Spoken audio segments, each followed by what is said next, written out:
Mother, tell your children not to walk my way. Tell your children not to hear my words, what they mean, what they say. Mother. Hello all, and we are back. We're going to preview All In and a bunch of other stuff. Chase is actually with us. Hey. From Dallas, actually. You are in Dallas now, right? No. Oh. Well, he'll be in Dallas eventually at some point this weekend. So, anyways, we're all here. We got the kid will be here at some point. So, it'll be living his best life in the Bahamas. Yeah. Yeah. Six Josh, damn, Taylor's right here. There's 5 of us. That's fucked up. I said well, I'm out of it. I'm so out of it. It's not funny.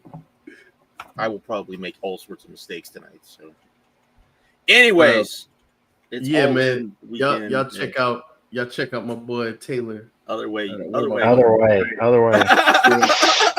Y'all check out my boy Taylor. He posts about the wrestling we don't cover on here because you motherfuckers don't watch enough. But yeah, man, I love it. One of the best at this. Thank you. Okay, topic 1. Let's go. Y'all been too disorganized. Let's go. What is it? No. You ain't gonna come here. No. You can't just come here and just start running the place again. Hold on a second, sir. But yeah, we probably should go to the first topic. Yeah. What do we want to go to? I mean, let's just start. Is there anything that you want to say, get off your chest about what's happening in WWE right now? As far as them running so many shows, we can go back and look at the previous couple of shows with Crown Royal. Sorry, I should have been drinking Crown Royal watching it. Crown Jewel. I think that's what it's called, or CM Punk stuff. Like, Josh, what are you staying on everything? I think we saw Phil Brooks in all his glory over that entire weekend. It was a crazy thing to see. From his interaction with that kid to him, going out and basically kissing the ass of Saudi Arabia live. That was insane. Don't forget that apology was prompted by a plant. Yeah, I was just about to say that. Yeah, I mean, just everything they do is weird, man. It couldn't even have him like, weird. You know what I mean? What do you mean? That guy was a plant. The dude he did the apology to? Yeah, that was a plant. Really? I didn't know that. They reported it. Yeah, like you could tell the way it happened. He was like, "What's your name, sir?" Like, come on. It just the how. I mean, he said Muhammad. I mean, you fucking like. It was like you're being more generic. Muhammad, really? I mean, anyways. So what? Okay. They're saying that person was put there as a plant to get Punk to apologize. Yes. To pretty much get the Saudi people on his side because he publicly apologized. And it didn't work anyway. So, but no, I mean, I didn't watch the show, so I couldn't tell you anything about the show. So, but I heard the match was not good as well. I heard the same thing, but it is what it is. I mean, I can't say. It just further kind of shows that I don't know. It's like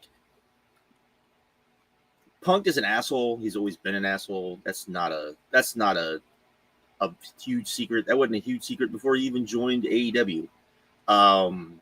But just to see the links that he is now,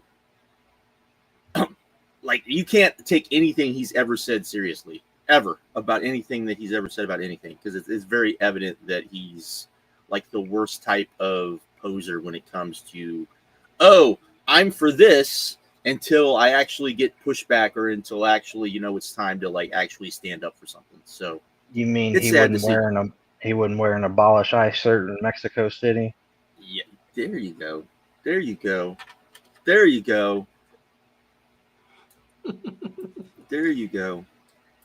Or even I would even say the Hangman promo in Mexico City was something that he would probably never do now because WWE wouldn't like it. So it's a sad state of affairs. But Now, who wouldn't do? Punk wouldn't do that. I don't think Punk would have done that. Like to the extent that I think the worst thing about the CM Punk stuff is that a lot of this stuff is unsolicited. Brother, you don't have to say anything ever about anything. You go out there, perform, cut your generic promos, have some bad matches, and you never have to open your mouth. And he had an out. Yeah, the other thing is he had an out. He could have went, you know what? We did all this, but now all this shit's going on over here. You had other people who didn't go. He had an out, and still was like, I want however much money I'm gonna get in. So they don't get paid extra for those shows no more, right? Yeah, I don't think so. Yeah, so it's really just to make sure you can maintain keeping the paycheck with the company, I would assume. Because he's not gonna get paid what he's getting paid anywhere else. True. Oh, Tony taking back. Well, I think so too. I think he would take him back, but I think the roster would flip on him. Right. The roster, the fan base, yeah, it wouldn't be a good look. It's not worth it. Yeah. But yeah, I heard the match stunk. I don't know how much of that is on Punk because apparently Cena just is completely washed right now. But I don't think. If you like, it's evident that like he stopped wrestling and just like, all right, I'm going to be in good enough shape to be in movies, but it's not anything else. I think. Speaking of that, Markeem, I asked you a question the other day. Do you have an answer for me now? That question was: is John Cena's performance in Superman better than his performance has been on his entire heel run? He didn't answer me, so I wonder if he'll answer me now. Now that I got him live on camera. Why did you do that? Why did you do that? He's barely in it. It's like a cameo. So that is news to me. I didn't even know he was in it. It's like and technically he's not even in it. You'll see when y'all see it. You'll see. Case wants me to spoil this movie so bad for him. It's so fucking weird. Like, why do you want me to spoil the movie? But is it better than his heel run's been? Oh yeah. It made me laugh. So hey, I mean, I guess so. Yes, so although there have been moments of this Cena heel run that I have liked, a couple promos here and there. You know what I mean? The matches are just bad. The first promo and the Punk promo. That's about it. Yeah, but I like the one that he cut with Cody in the ring though. I like that one too. The one right before WrestleMania. I like that one. There was a little bit more bite to that one. It seems like there's not so great discourse around WWE right now online. Are you surprised by that, or? I mean, we've been not shocking from the quality of shows. It seems like they've been putting on.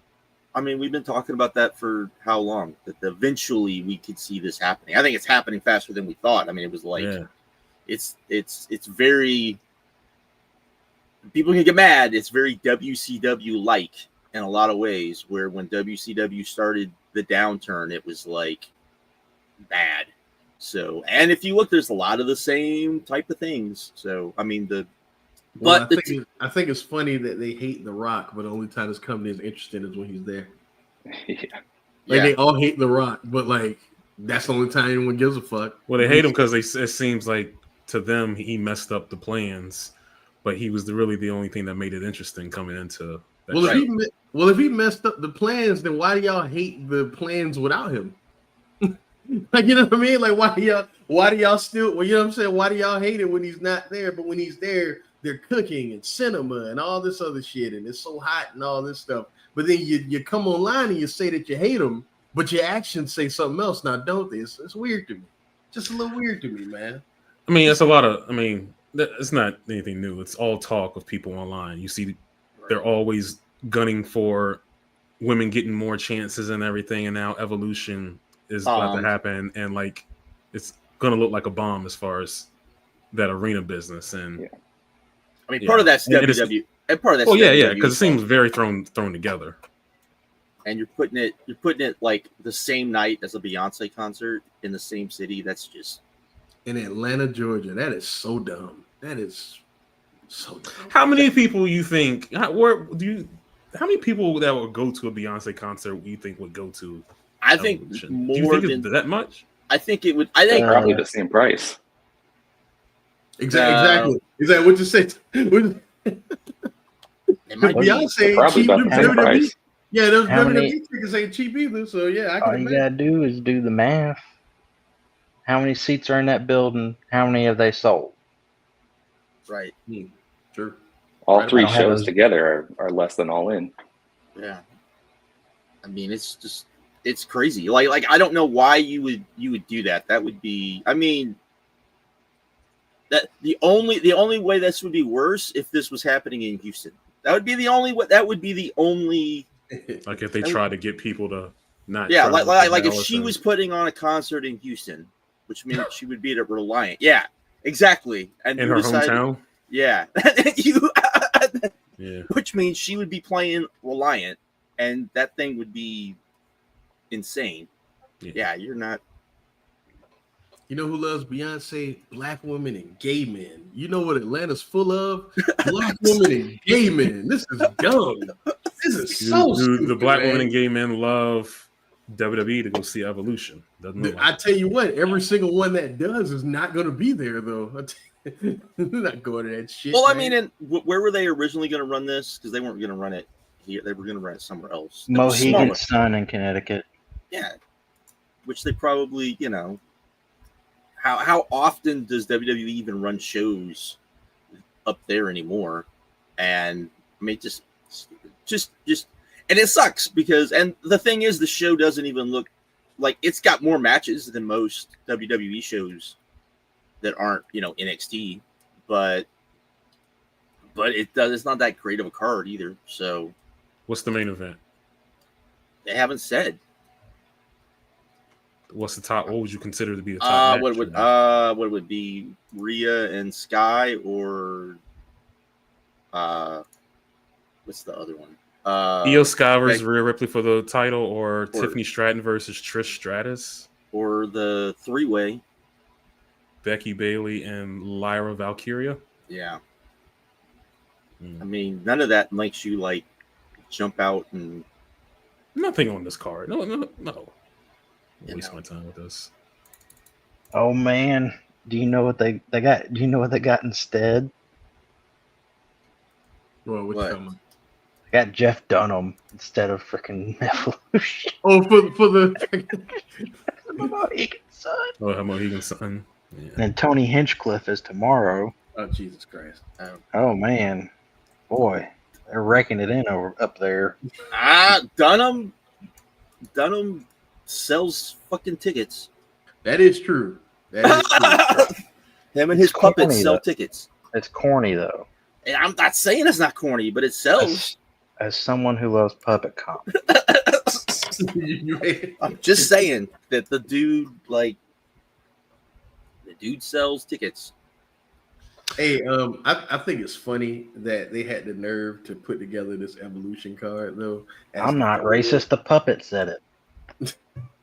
But no, like as the follow up to the original Evolution that they claimed was like this big revolutionary thing, and now this card just seems completely thrown together, like the first one was. But I just think you would think that they would learn. At least the first one, they had Ronda Rousey, who was true was a star, star. and Becky. I would say Becky Bayless. Becky Lynch, who was getting hot at that time. So at least for that it worked. But I don't think they have anyone on that level for this show. So what's her name's not on this, right? Blake, whatever her name is. Of Blake course Davenport. not. Of course not. You know what she was doing? She was too busy wrestling in front of 600 people in center stage. When this time last year, she was in Wembley Stadium wrestling in the hottest woman feud in maybe like 10 years. 593 tickets out for that show. God, man. It's not a big That's building. cra- We've all been It's in not- that building. It's not a big building. Stupid, bro. It's not. So stupid. That I means purchased tickets to that building. I was not in that building. well, that's your own fault. You're lucky me and Brandon were in that building. Are you talking about Yes. Yeah, I love it. Was a great time, great night. Holds about 900 people, bro. which means ROH.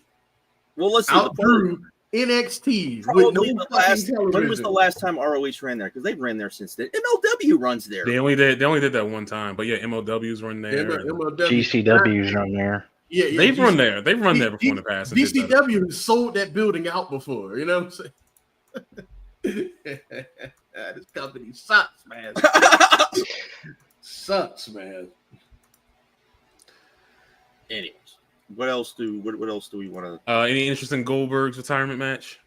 No. No, I don't want to. Why say this? I want to see it because I want to see how bad he is. But no, I don't care what happens or nothing like that. This should just be Gunther just choking him out in like 2 minutes, but they're probably not going to do that. What if Bill wins? Listen. Bill ain't gonna win. Why not? You do and just do a rematch at SummerSlam, and Gunther gets the belt back. May as well. He comes out and Gunther acts like he's afraid of this 58-year-old man. Why not? They got Just two nights to fill a card. So, God, man. would not be surprised if That should- Bill- that's Nothing pissed me off more than that, man. Like when I saw that, I was like, how do people think this is good? Like this man is old, he's broken down, he can barely fucking move. And Gunther, who you tell me is the best that we have, like even the company tells you is the best that we have, is afraid of this man. And people want to tell me that shit is good. I have a question. If the tickets start like I mean, we've seen kind of a downturn, but like a real downturn to where like when how much you think another 3-4 months that we start like seeing it? So SmackDown, there's a SmackDown in Jersey the day before the first night of SummerSlam, and they have 4,700 tickets out for that show. And set up for 75. This is the Prudential Center that, I mean, Yeah. it's a huge building. Right. So it's starting now. But I think that's what you'll see. I mean, I think Dave has always said that you'll see the interest level in companies will be reflected in the ticket sales first off. But I think we've seen the opposite though. For once, I think we saw the Netflix numbers are not good. I mean, it's Netflix, but it's not good. And the SmackDown ratings are finally starting to like. I mean, there's a lot of stuff, and I think we've come on here and talked about it, and we thought it would be longer, but it's happened fast. So because like I told y'all, I think that was last week was on here. Pro wrestling is not mainstream. It's not. Sorry, y'all. It's not. It's not. Nobody knows who Roman Reigns is. Nobody knows who Cody Rhodes is. Unless The Rock is there, America does not care at all. The world does not care. No one cares. I mean, Sean in the chat brings up a good point that, the NFL season this season might be ugly for WWE. I can't wait. But I mean, even like none of us really watch WWE, but is there anything like that on the horizon for SummerSlam that you're like even care about? I thought like end of last year, I thought that what was going to help carry them this year was the Cena retirement. And I mean, it's not like failing business or anything at all, but I don't think that interest level is where we thought it was going to be for a Cena retirement tour for the year. I mean, it's and then once that's over, what they got next year? And I honestly, we know what it is. They're going to put Bloodline back together. The OTC one with Usos and whoever else. They're going to put them back in there and be a baby face group. Yeah, probably. Yeah. So that's all they got. Yeah. Which starting the year off. No, go ahead, Taylor. What you saying? I said they're going to start next year off with the Rumble in Saudi and the Cena run over. So it's going to get worse. Oh man. Now I will admit though, it is smart to do the getting the bloodline back together because that's what you should do. That's the money move. It's smart. I give him that. But again, that's Triple H. That's his only playbook though. That's all he can do. That's all he knows how to do. Like I don't get it. I don't get it. And like you were bringing up The Rock, you know, people blaming The Rock for everything being horrible, and it's like, how like it's not, he's not here. All he did was, hey, we'll turn Cena heel, and then the rest of it's up to you, and it's fucking sucked. You know, we've had one time, you know, with the Punk stuff where it felt like the Cena we should have been having the entire time. And it's so weird that we don't have that, right? It's just, it's like I now start, especially after Cena went in on Punk, I'm like, and I know part of it, I know Ricky's not here because Ricky brought this up. He felt like the reason why they allowed him to do that to Punk was because that's where they see Punk and they know they can do that to Punk. And they refuse to like even think about doing that to Cody. But you not doing that stuff to Cody is gonna like make people turn on Cody even faster. And I think you're starting to kind of see that. So, which we all knew was gonna happen too, that eventually, you know, you're gonna get that, okay, this dude is fake as shit, and can we not even fake as shit, but just he's been on top for a little too long. Right. Because these fans are very much like, it's time for this guy to get a turn. Right. They want everybody to get a turn. And if Cody's sitting there blocking up the top spot, they're not going to be right. And that's something they're okay with Reigns doing that, just because he's not there all the time. He's gone for 3-4 months at a time and then comes back.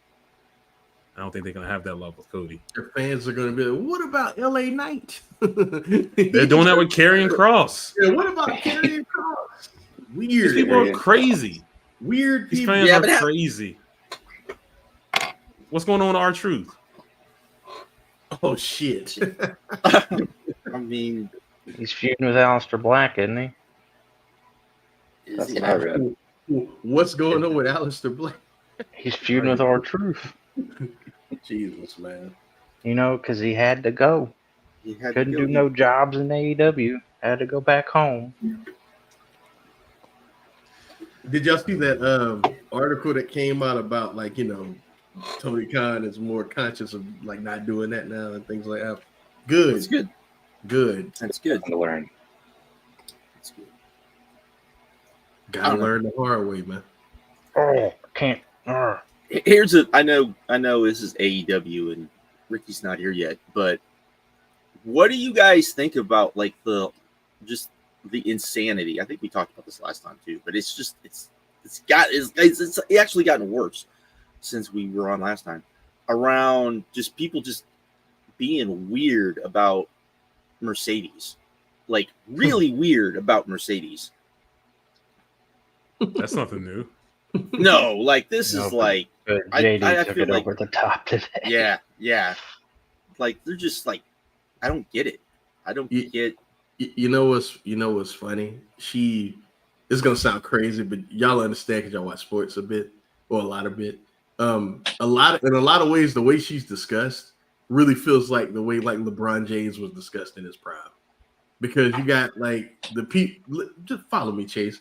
You got like the people that like were like his haters that like no matter what he did, it was, you know, this is there's holes I could poke in it, right? And then you had his dick riders that anytime that you discredited him or anything that was like valid criticism, they came out the woodwork and like legit, she is so much that. She's so like it really feels like the way people used to talk about LeBron. 100%. Is that me? I don't know.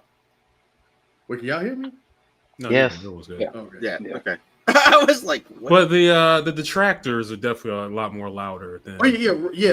As of this moment, actual yes, criticism. Absolutely. Yeah. Which is weird because it's like when they had their chance to be like really go in on her, they really didn't. Like when it was just me. Right? It was the moment for sure. That was like the moment to go in on her, and then now it's like now we're gonna go in on her, and it's like, what the fuck? And all I can say is she hasn't lost, right? And which makes sense. By the way. Makes sense. And oh, by the way, she must have creative control. I don't even care if she does though. Like, I don't either. Who cares? The Like- only time that matters is if she pulls shit the way like Hulk Hogan used to. That's the only time that matters. It doesn't matter. That doesn't work for me, brother. Yeah, exactly. That's the only Well, time. and the that thing matters. is the women's division better that she's there than it was before? Of course. Yes. That's the thing. That's the thing. It's better. It's like got more focus on it. The stories are better. They don't feel so thrown together. It's the crazy shit. I don't get it. It's crazy to me. Yeah. If she has creative control and she's using it to work CMLL and Rev Pro, that's cool. Like, Good. why is that a bad thing? It's helped beat Beast Mortis. Beast Mortis stuff is even that just It's just the timing of that is what. yeah. It just makes it, all I those thought people Ricky. seem I'm like gonna they're right. I thought Ricky had a good point in the Discord. He was like, if her having creative control means that Beast Mortis is getting put on TV more, is that really a bad thing? No. Is that really a bad thing? It's for the detractors that don't care about wrestling. For them, it's a bad thing. But for us, Jim is actually cooking tonight. Alex Windsor finally used her wheel credit. That's funny. Oh man. But it's like, what the fuck? What are we like? I don't get, especially when, and this is the thing that annoys me, is it's very clear that Cody, while in WWE, has said no to shit, and everybody's just like, we're not going to talk about that. Yeah, he said no to turning heel. I know. It's like He's admitted like he's said no to stuff. Like he's admitted in interviews he has. right. No one cares about that. That doesn't matter. That doesn't matter. Building up a lady who is considered the best in-ring worker and in-ring female worker in the history of North America, building her up by having her never lose. That is egregious. But Cody Rhodes going, I don't want to turn heel when at this point he probably should. Is not though. Whatever, man. It's interesting that to go back real quick to WWE. Is it interesting with how things are going and the show's not being like super entertaining, at least to some of their fans, that they're coming out with this Netflix show that's like showing Hunter booking and everything? Like, why are they doing this? I don't know Because I mean, I would love to see that show unedited. Oh, you're not going to get that. I know, but I would love to see that show unedited. I think that would be something to see, because I mean, just the stuff that we hear that comes out of those meetings is crazy to me. I guess we could. This is the other thing, because we had that. Was it a press call? The press call with Tony. Why is it Tony gets asked better questions than Paul? You know why, man. I know why, but Triple H. And we've they talked don't about it, lose bro. their access. What, nobody wants to get escorted out the room a la Brandon Thurston. Nobody wants to. And that hurt Brandon Thurston how? That hurt Brandon Thurston how? Yeah, They don't. They want to be Ariel Helwani looking like. Yeah, but nobody doing wants so to lose their access. And like I said, but motherfuckers poo-pooed it when I said it, but it's true. A lot of these people are marks, man. They grew up watching this stupid fucking We're all company. marks. We're all But they want to sit there and sit in their press box and eat their marks cold for chicken company. fingers and put the lanyard around their neck, and they watch the show and they can interview Karrion Kross for 2 minutes for the YouTube. That's what they want to do. They're too much of fans instead of just, if you portray yourself as media, you need to act like it. You know what I mean? You need to act. I know, but here's the thing: if you're a fan, you should want these people that you say you're fans of to have a better place to work. You should want that. These people don't give a shit about that. They want to protect the negative perception of the WWE. That's what they do. That's what they do, man. It's sad, but that's what it is. Sucks. It's weird. It's I mean, weird even the as fuck. AEW shows, most of the reporters look worse than that kid that asked questions. Like, have some professional pride. Be better than a 7-year-old. AJ Awesome. Yeah. Does he even still go? No, man, he probably gave up the business, bro. Good for him. Like some probably sports told or his something. parents, I don't want to do this anymore. So, Right. these grown adults are stupid, mom and dad. I don't want to do this shit anymore. Right. Don't blame them. Don't blame them. You know, Yeah, but they don't want to lose that access at all to WWE. I understand, but they're told they're not going to lose the access, even though we know that's not the fucking truth. So it's just stupid. It's Where stupid is to this me. boy at? I see us trying to stall. Where the fuck is this boy what at? the fuck? Y'all got anything quick hitters? You want to talk about Zack Sabre Jr. being champion or anything New Japan related at all? I know this was always the plan, and I think that's true. I think you can kind of see the way things like that's true, but I think that like the whole my elbow is hurt is like Goto was probably banged up, and like the way that match played out. And by the way, bootleg that match, y'all, like because it's not on World, but the way that match played out, it kind of like gave them out to say, oh yeah, his elbow is hurt, so you know what I mean, he's out. But I feel like he probably had a bunch of injuries stacked together, and this is his way to like not have to work that G1 tour. They probably like close to it, he was like, I don't think I could do it, so that's why they had the match play out the way it did.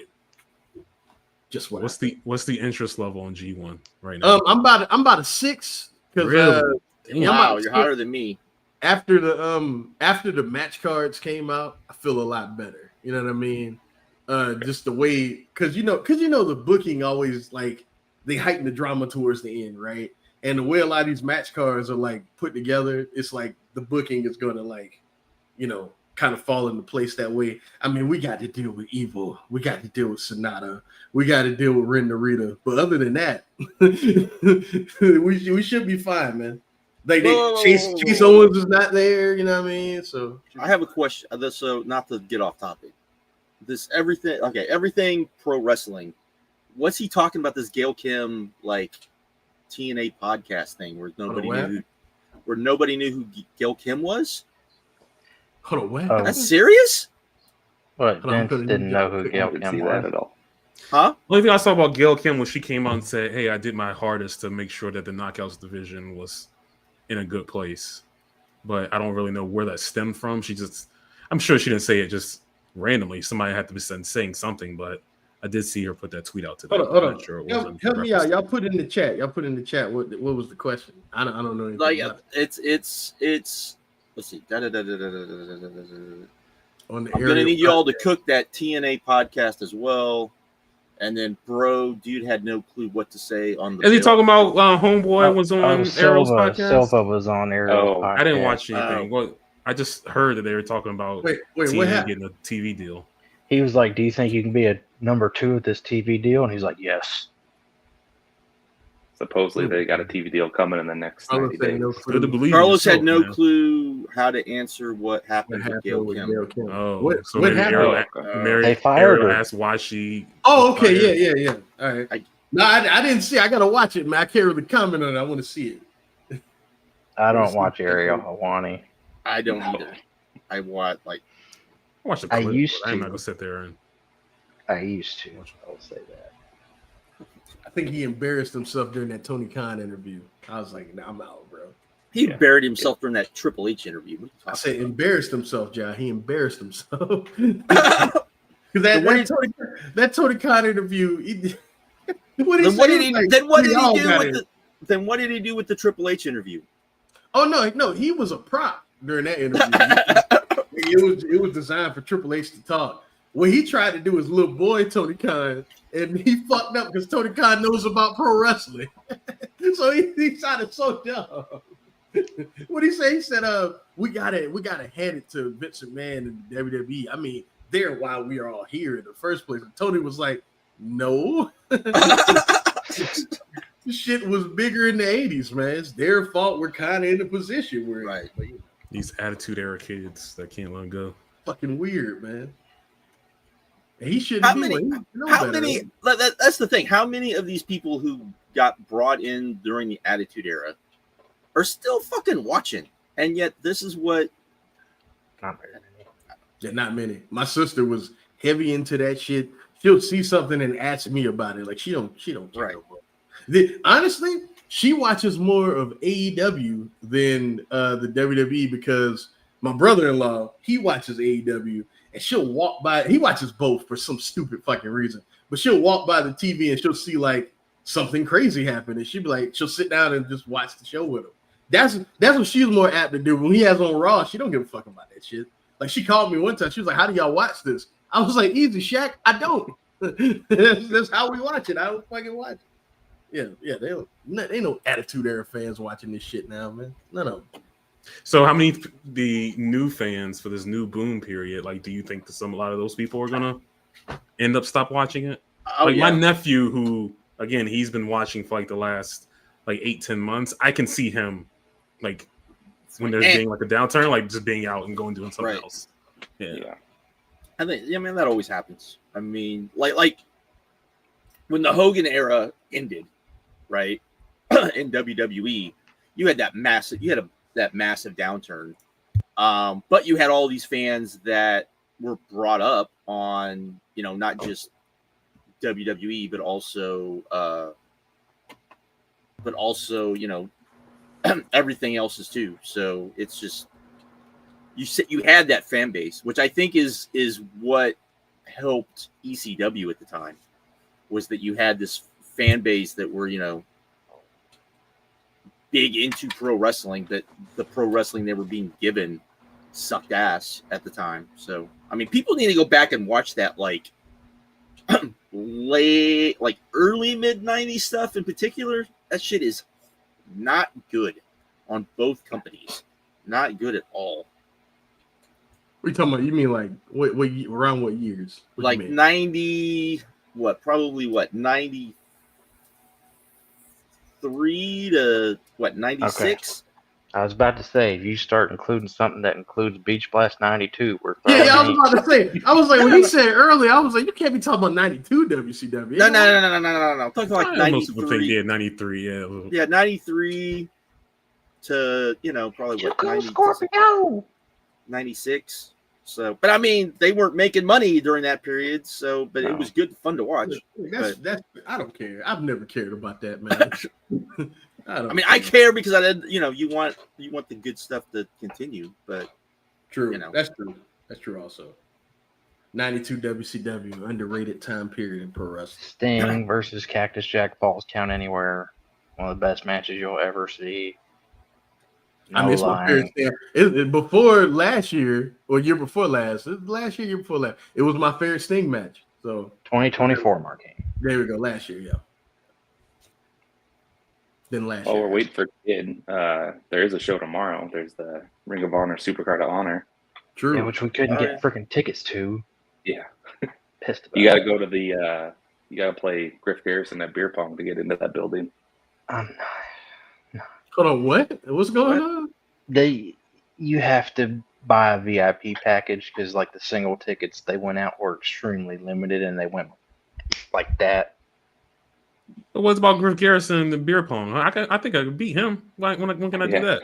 They're doing some promo that if you can meet up, it's probably tonight and play like beer games with them, and if you beat them, you get tickets to Collision or ROH or something. The main event is this like when Josh and I skipped the softball game and then the next day we were like, what the fuck did we what the fuck did we do? I don't even remember. That main event though should be pretty great. I don't know. Bandito and Takeshita. I don't know. Like obviously, I don't think Takeshita should be losing to Bandito, but I also don't think like Bandito should be losing that title either. I don't know what they're gonna do. Yeah, I don't know. I'm hoping Takeshita wins and goes into the G1 as ROH champion. That would be interesting. That dude with a belt is just cool, man. Like it's fine. It's the best guy on the planet right now.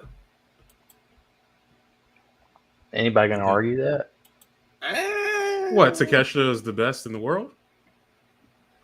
Who's your good topic? Who is your wrestler of the year right now? Like halfway through the year? Yeah. I just said mine. I'm stealing from Dave Meltzer, but he made a great point in Mystico. That's a good point. What, he said Mystico? Yeah, that's a good point. Because I think the thing with Mystico, I think now that he has a stage, I mean, Mystico is a big enough star. He doesn't have to go out there and like bust his ass all the time. No, And- wait. Are we talking about like Flair Thiz, like everything encompassing? Yeah. The big. Oh, okay. match. Well, Yeah. then Then probably because I think yeah. as if Mystico has a big match at Forbidden Door, which he should, I think he's going to get featured big time in that gauntlet match. I think he's trying to prove a point that you fuckers missed on me. it's a good question, Brandon. I'm trying to think. It's a good question. Mystico's a good choice. That's a good question. Saya Kamatani is a good choice. Hirooki Goto is a good choice. I mean, there's Goto was the first thing that came to my mind, but I mean, half of the year Goto would be a good pick. He's not going to finish that way, but like, right. I mean, if CMLL keeps this up, I could totally see he wins it. And he'd be like the first person to win it 2 decades apart. So impossible. That's not her. See, Saria's a tough one, right? Because I think her case is like obviously most outstanding. Like she's definitely like top 3 in my opinion. But like in terms of like the other stuff, she's a booker. You know what I mean? More so than a draw. So I don't know, man. That's an interesting choice though. Saria's a good one. But no, I could see. Like I said, I when you watch the Mystico matches, especially that match with Bandito, which isn't great, but just like I don't know, just it felt like a really big match, even though that hadn't been built up that much. So, and I think when they finally do the MJF match, I think that match is going to feel like the biggest thing. Like, I think that's going to feel like a massive match. I really do. And the anniversary show, that's going to be huge. That's going to be one of the biggest matches of the year. Sean, that is a good choice, but I don't think his like match output matches up with like some of the people we just said. That's just me. I like Ozawa a lot though, but I don't think he's had a bunch of great matches. He's had a bunch of cool matches. He's definitely a draw, but I don't think he matches up with the names we said, to be honest. I tell you what, tag team of the year, that shit's done. It's FTR. There is nobody anywhere in the world that and I've watched a lot of wrestling this year, bro. There's nobody even they could stop wrestling right now for the rest of the year, and it's done. And nobody's watching them wrestle. That's the I don't give a fuck. After that match after the match they had with the Outrunners, that's the best tag team in the world. The Outrunners? Nah, man. It's FTR. They wrestled 2 pillowcases and had a fucking 4-star match. It's amazing. Incredible. 2 Yoshihikos. Exactly. 2 Yoshihikos. There he goes. 2 Yoshihashis. Oh, God, Chase. Okay, it's been more than 2 minutes. Where's this boy? I mean, he's texting something. Much that we can start. So, question: has there been, at least for me, this is probably the most anticipated pay-per-view from AEW like ever for me? Maybe since like the first one, or maybe really like I think this is more than All Out. Like I was pretty calm coming into All Out. You Even mean like going to the show, I was pretty calm that day. It wasn't until I stepped in the building, I was like, okay, this is gonna be exciting. Like I'm super excited for this show. So you mean like coming into the show, you're most anticipated? Yeah. Oh, for me, it's the second Forbidden Door, but it's close. It's close. Yeah. See, I'm just not I'm excited for the show, and I'm not going to be able to watch it live. It absolutely pisses me off. But I'm not super high on the show either. But that's probably just my own super high. Like I'm high, but I'm not I think it'll still be an amazing pay-per-view because it's AEW. But Josh, I barely even like this company. I'm excited as hell for this show. Like I said, but I think the things that I don't like about it are just are very much a me thing. When we get there, I need you to specify each one. Like the tag team, the tag team title match, I don't care. I'm just gonna be singing "We Hurt People." I understand that. It's gonna be awesome.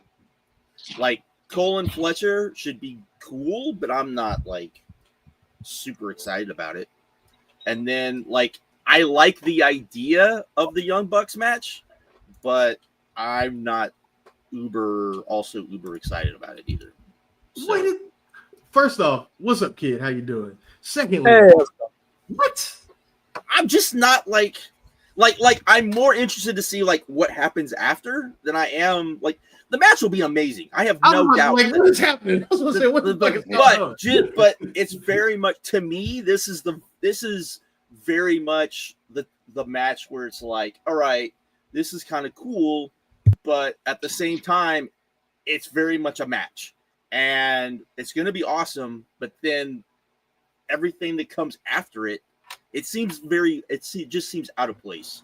Like I think the match would be awesome. I think we might get a storyline out of it with Ospreay and Swerve. Maybe we'll see, but I'm still very much worried about when it comes to like this match, the main event to an extent.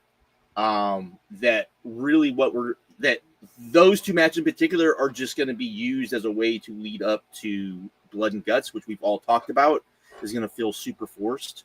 So that's where like I said, it's very much a me thing, but that's why. All right, y'all, let's boo this man. Boo! I'm just saying that's what that.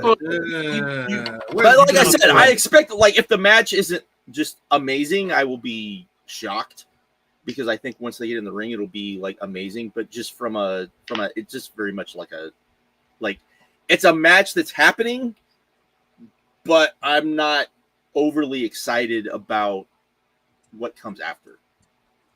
I wish I had some tomatoes here, man. Why? Be like that. I'm just saying. That's just me. I don't quite understand why you're not excited for what comes after, though. Huh? Because I heard what you said, but like I'm not confident that we're going to get what I will enjoy that comes after. What would you enjoy? Huh, Josh?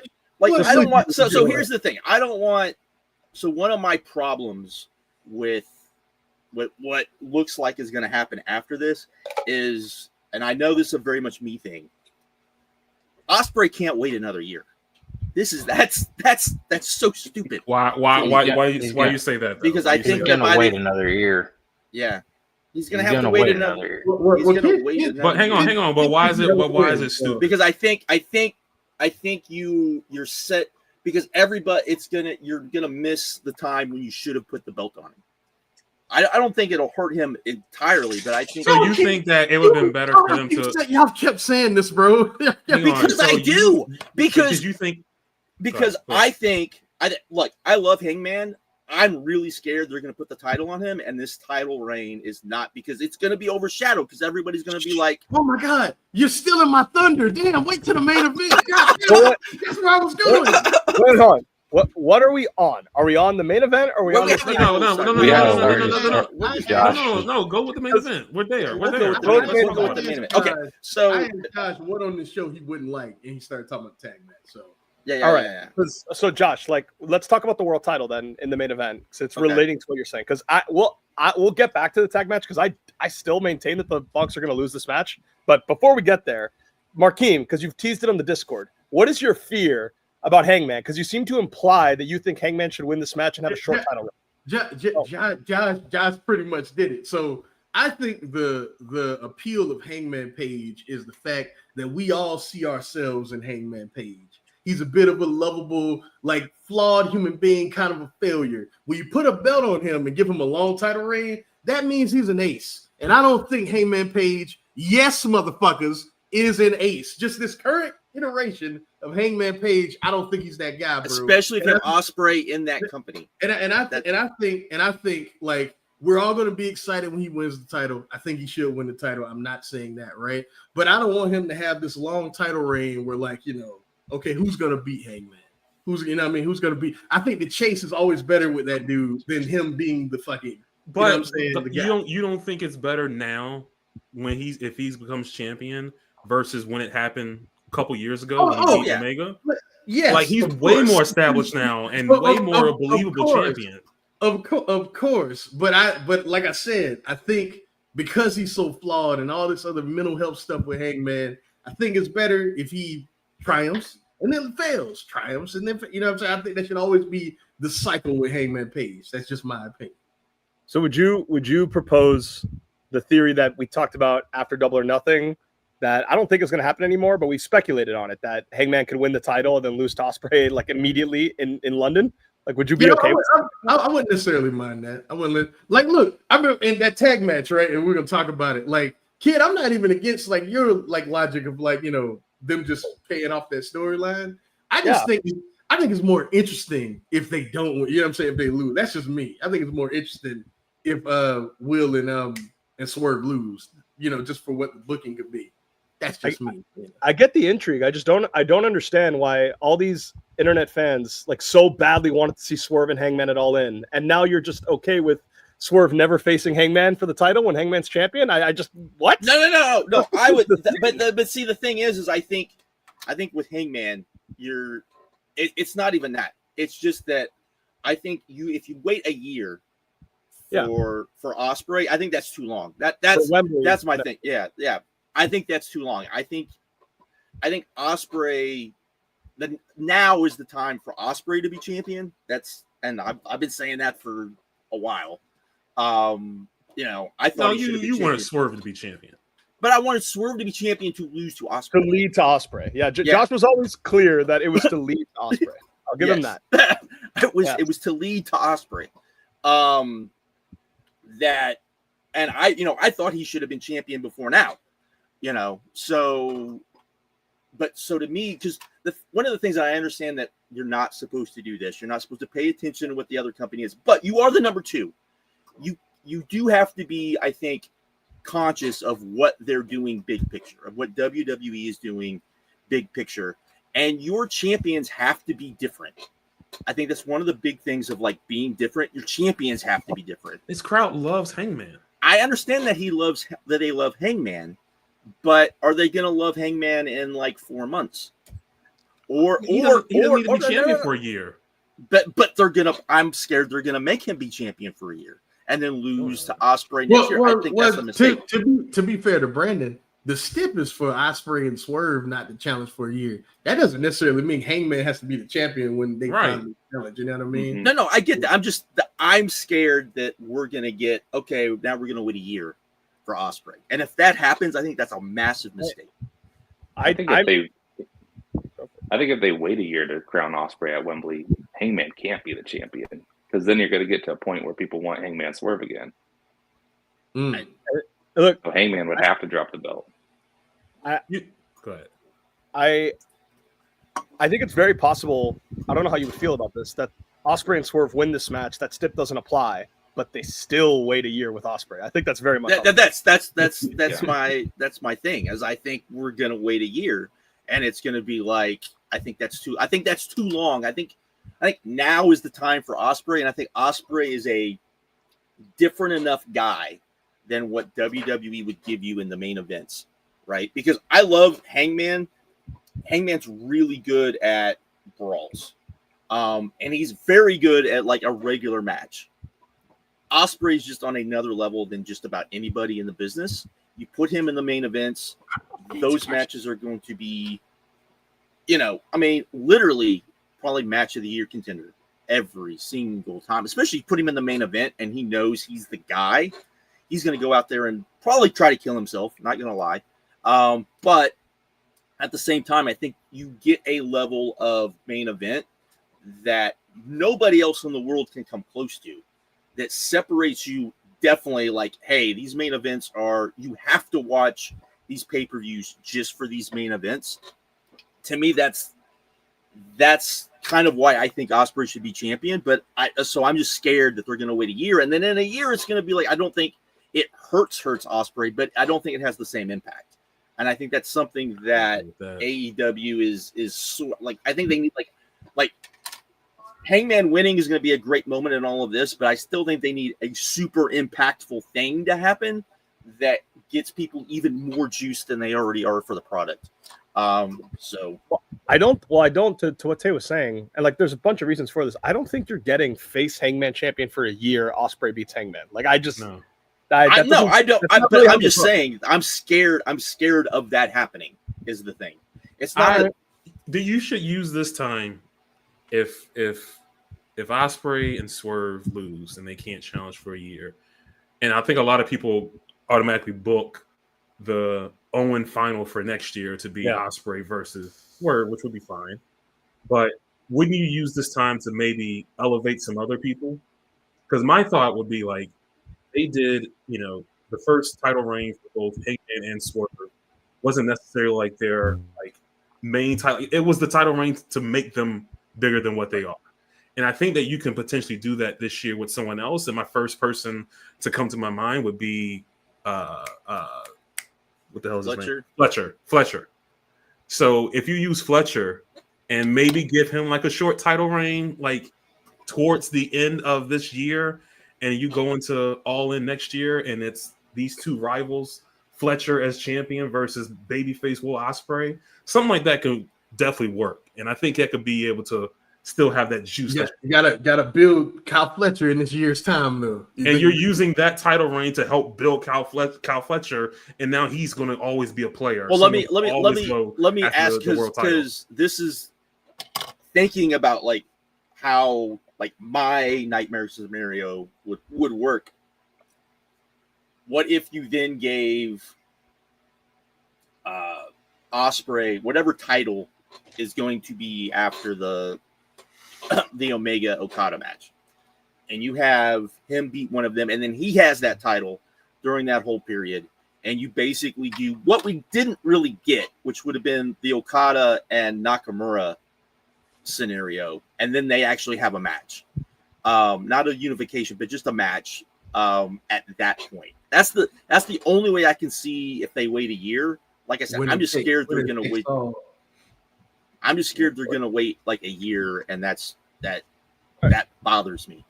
Well, since on this point, since we're kind of talking about both matches simultaneously, yes, I said this in the Discord. I'm confident the Bucks are losing this match, and I think the entire story of this whole feud is to get the EVP power away from them so they can stop using Raw GM privileges as the top heels of the company.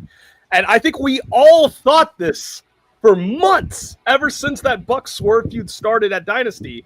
We all thought this for months, that this is where this was going. They built it on TV, but then they needed stakes for the babyface team to give the Bucks a reason to accept this match and to make the match feel bigger. They came up with a very creative stipulation that everyone loves, and I just get the sense that everyone is fantasy booking the potential benefits of that alternative stipulation, like Brandon said about elevating other guys in the company and taking them out of the title picture and all the great things we can do from that. But I think that fantasy booking is obfuscating the prediction of what we think is actually going to happen, if that makes sense. Are you doing this in a thunderstorm? No, it's just a flickering light. That's all. Okay. Obfuscating. But yes. You cut that Brandon. The motherfucker said obfuscating. All right. So like, I just want to ask you guys, because like, it's one thing to want that to be the story. I get that. I get preferring that to what they originally planned. See, we agree. This is part of my issue with. But why do people think it's going to happen? Why do people think it's going to happen when everything we know about wrestling tells us, yeah, the Bucks lose this match and Swerve wins the Young Bucks feud that's been going on for like a year? Like, why? Like, look, I'm cool with either way. That's what I'm saying. I'm cool with either way. It doesn't matter. Is this something that Joe and Rich said and everyone just followed along? Or they haven't. I don't think they've said. No, because I don't listen to that podcast. I think it's boring. They said it's 50-50. That's what they say. It's 50-50. Yeah, 50-50. But that's how I am too. Like, there's benefits to both. Like, we got this year-long story you can do with Swerve and Ospreay. And then you do the thing that I hate. I mean, that I love is get rid of this WWE bullshit with this EVP title. It's benefits either way. So yeah, I'm cool with either. I think the whole stipulation to take the EVP off the Bucks too is building to the main event, because you got to do all the Death Riders bullshit. So you eliminate the obstacles for Hangman. Let's. Do you think we get the WrestleMania 25 or not 25? 40 Hunter 40. And Orton. If we get that, there's gonna be a problem. That's a real problem. No. No. I think all the crazy shit's gonna happen at the beginning, and then they're gonna wrestle. Yeah. You think they're gonna book it right? You think they're gonna do that match and do it? If it right means like you can't wait 15, 20 minutes into the match and then all the shenanigans happen. Yeah. Right. Like it doesn't make sense. It makes sense.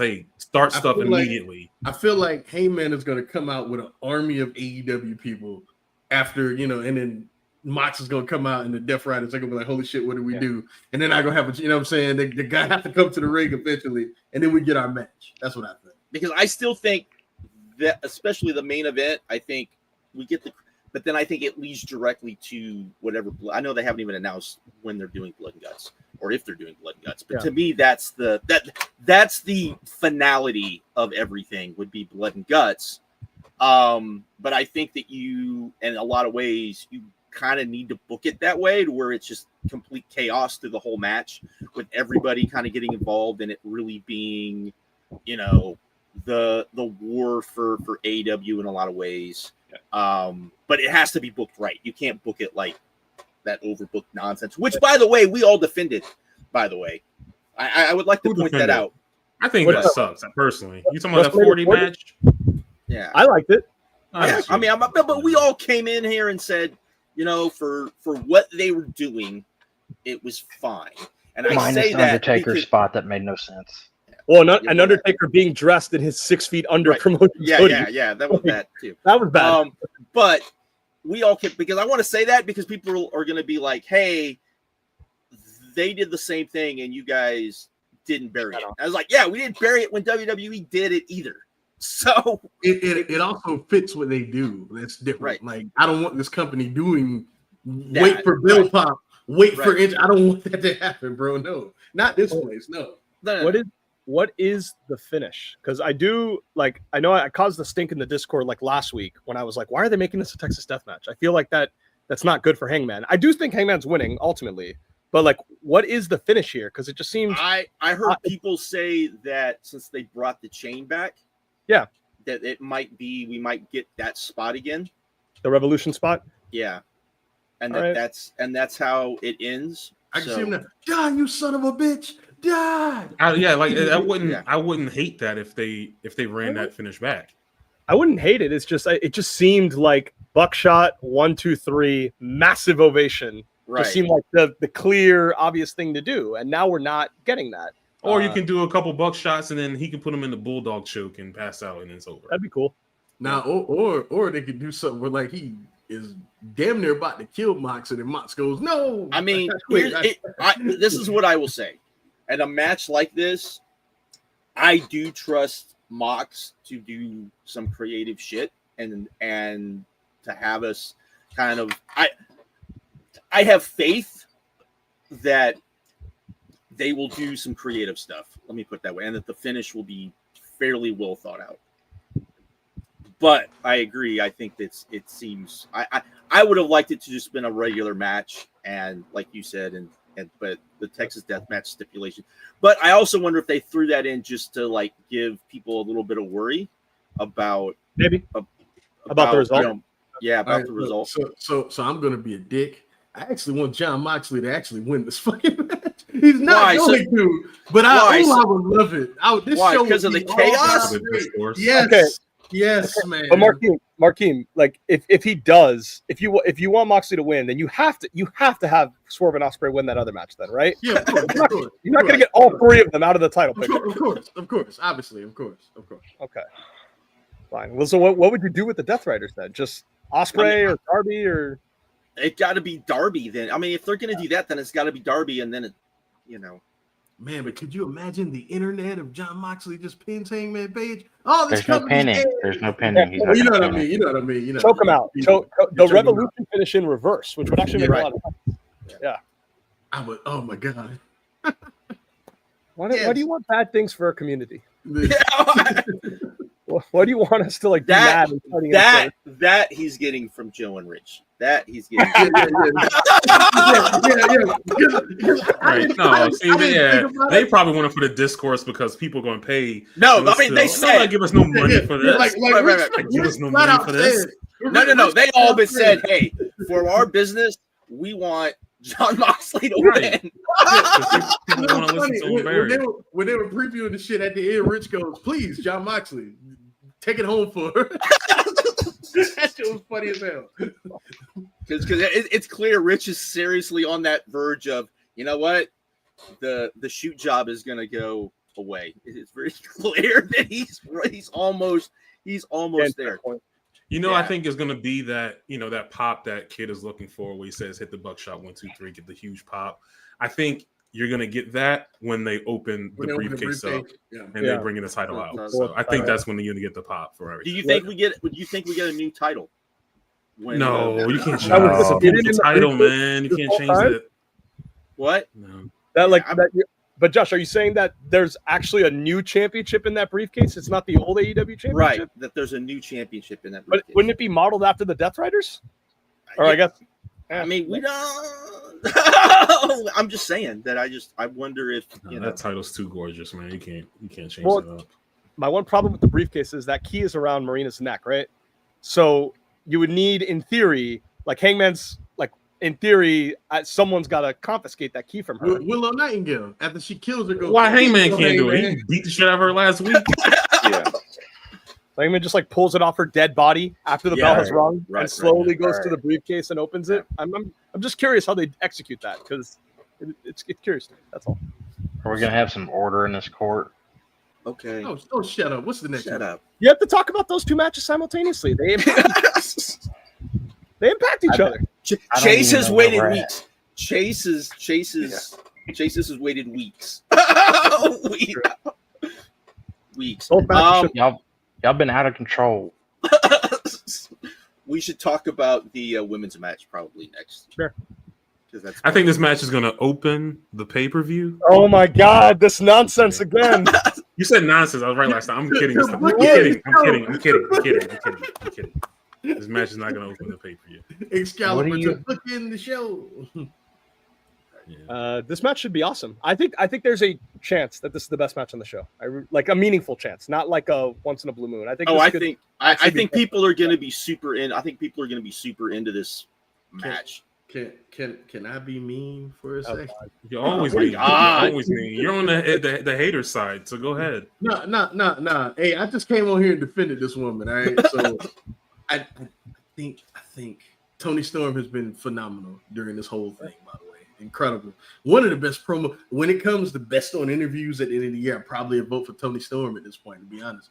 But Mercedes Moné is getting a lot of praise for doing the bare minimum during these things, bro. She just stands there and just said something corny. But, okay, you can be mean about people over it. I will. Absolutely, bro. Absolutely, bro. But she's been so great during this build. Like, bro, she's been good. She's been, for her, I guess that is great, but she's been good, bro. Like, let's give. She was great. She was great on Wednesday. When she was eating that hard ass steak on fucking Dynamite, she was terrible. When she was standing there letting Toni Storm tear her fucking part, she was okay. Like, bro, she's been fine. She's been fine, bro. She hasn't been great. She's been fine. What if it comes out that she's the one that came up with that spot where The German? Tony, with the German. Oh yeah, cool.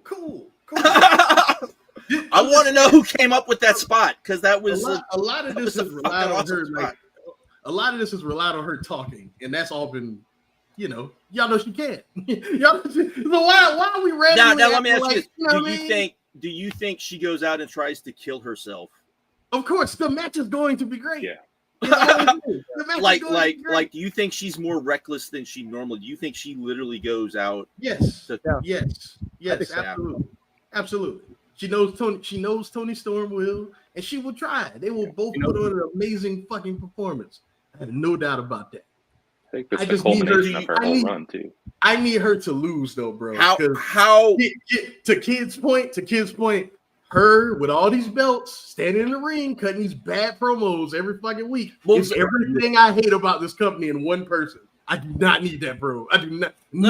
I do not need that.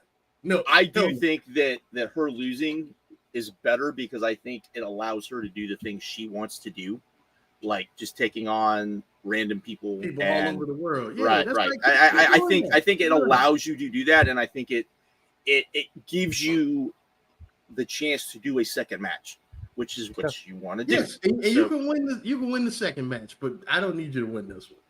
Right. Lose those belts first. But if she wins this match, it just seems like you're worried about them taking a year on Ospreay. Like if Mercedes wins this match, like how the fuck can she lose this title until All In of next year? She can't. It's got to be. And what would you do with that TBS title, bro? Like what would you do with this match? It's got to be. I like the idea of her winning and then dropping, and then having like somebody else beat her to build up. I like that idea, but I like the idea better of her losing and then going like crazy, like we saw at the end of the New Japan match where she kind of went ape shit, even though she didn't even take the pin. But yeah, I think that's the way to go. We'll see though. I mean, if she wins, people are going to go like ape shit crazy. People are going to go ape shit crazy. WWE TNA full. Hey, if that happens, y'all tune into this show, bro. It's going to be wild on here because I'm going to read what he said. Read what he said. Mercedes is going to win and then eventually vacate all those other belts. Oh, but that would be that. You know how mad I'd be. You know how mad I would be. Jesus Christ. Chase, what were you going to say? I was going to say, do you think at some point during the match that she hits the Storm Zero and Mercedes kicks out at 1? Of course. Oh, well, I think so. Of course. I think you're going to get. I think you're going to get the type of match that I think Mercedes has always wanted to have that she felt like she's never been able to have on a big stage. So I expect, I think you're going to get a lot of Mercedes being a wrestling geek in this match. She's gonna do callback. She's gonna do a what's Bailey's move? The belly to belly suplex. Belly to belly. And then Mariah's gonna do whatever. Not Mariah. Mariah.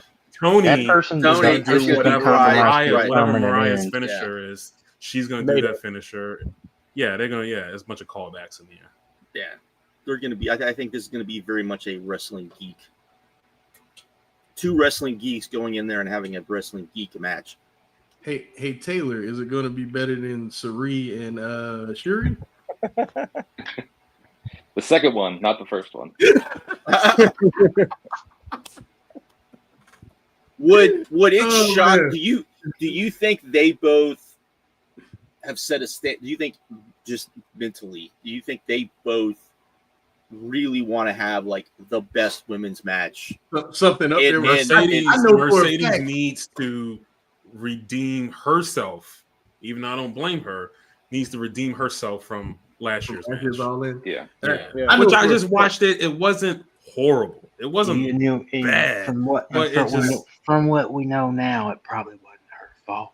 That's what I'm saying. Well, even then, she's better wrestling than Britt.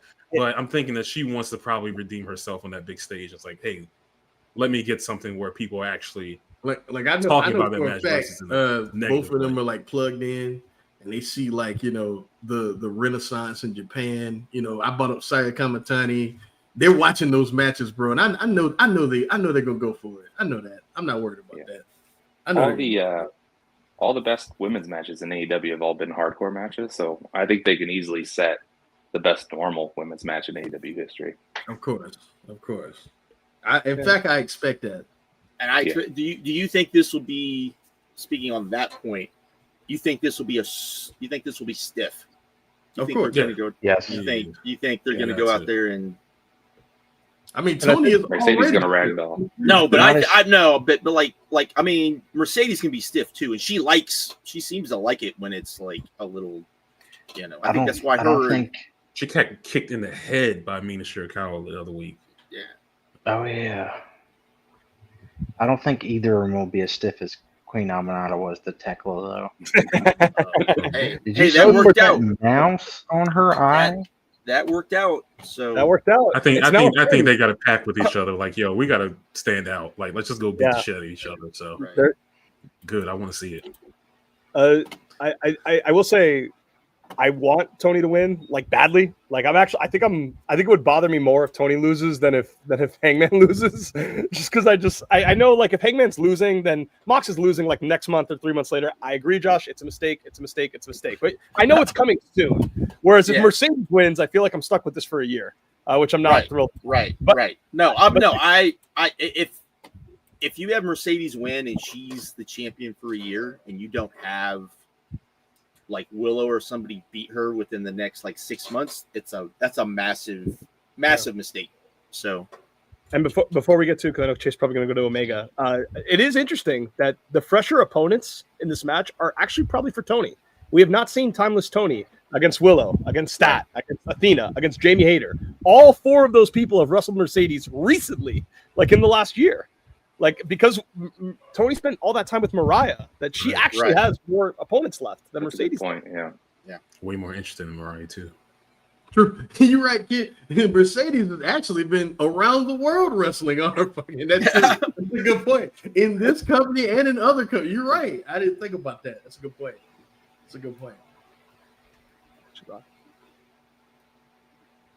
Chase. Okada versus Omega to unify the Continental and international titles. We don't know if they're unified. It's just, I don't know what the hell's going on with these belts. It's I don't know. Unified championship, but I don't think they're unifying those belts. It says it right on. I don't really know what the hell's going on with these belts. I'll let Tony figure that out. I just want to see the match. Is this going to be about like the lineage brand? Is he talking about? Yeah, he said that. I think he said like that doesn't necessarily mean like those titles aren't going to be defended. Like the he's made it all sorts of confusing. He's made it all sorts of confusing. He's made it work. Says unified champion. Right. Like I would be unifying the titles. I think what he was maybe trying to say is we're gonna do this, but we're still like the classic. The Continental Classic will still be a thing. I think is maybe what he was trying to say, but just in a weird Tony way. So, is this going to be the longest match on the show? No. Okada takes his time, bro. Man, this is going minimum 30. Like, I'd be shocked. No. But I don't think it's going. I think the main event, especially if there's like all of the shenanigans we think it's going to, I think it'll be long. Honestly, you know what? Looking at the card, this might be the longest match. Yeah, have they said whether or not they're closing the dome or not? Of course, it's not open. Yeah. It's closed. Another Tony quote. Yeah, it's close. Yes. Okay, thank God. Yeah. No, you're gonna burn to death. You're gonna burn to death. I burned to death in the You're gonna burn to death. I am excited just to see. What is this? 7 years later since their last match, on the type of match that they're going to work in here. I mean, it can't be.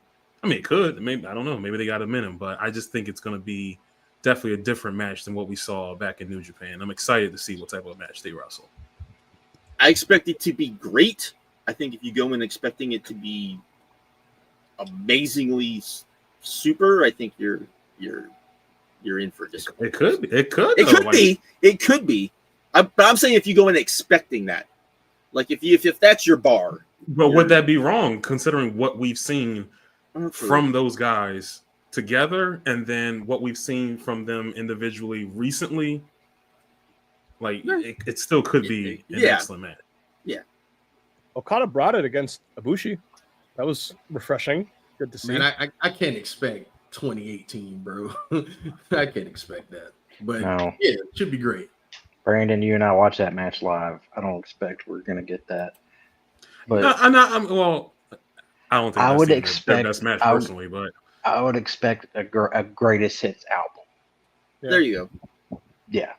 I don't even know if they can put all the greatest hits. Again, especially with Omega's diverticulitis, like that's going to be a story. Honestly, they're probably gonna have a match like that G1 match they had, but except the stories are gonna be reversed. Remember, Okada was fucked up during that match, and Omega was fresh. They're just gonna flip it. That's what I think is gonna happen. I think when I'm worried a little bit. Like I think the match will be great, but I'm worried where this match could not deliver is that first 10-15 minutes where Kenny is selling the diverticulitis, and Okada is working very slowly, working on it. We haven't seen him as a heel versus Omega, which I'm excited to see. Well, I'm just curious. I really hope they don't like. I hope we're not coming here next week and being like, "Oh, the crowd was dead in the first half," but then they got him back at the end. I don't want that. Like, I want the crowd to be there the whole way. Isn't that kind of like how like we've been watching Japan matches forever, where like the first 15 minutes you're like, oh, you heard this match was 5 stars. You're like, you know what, this match is all right, and then the last 10-15 minutes you're like, this is the greatest match I've ever seen in my life.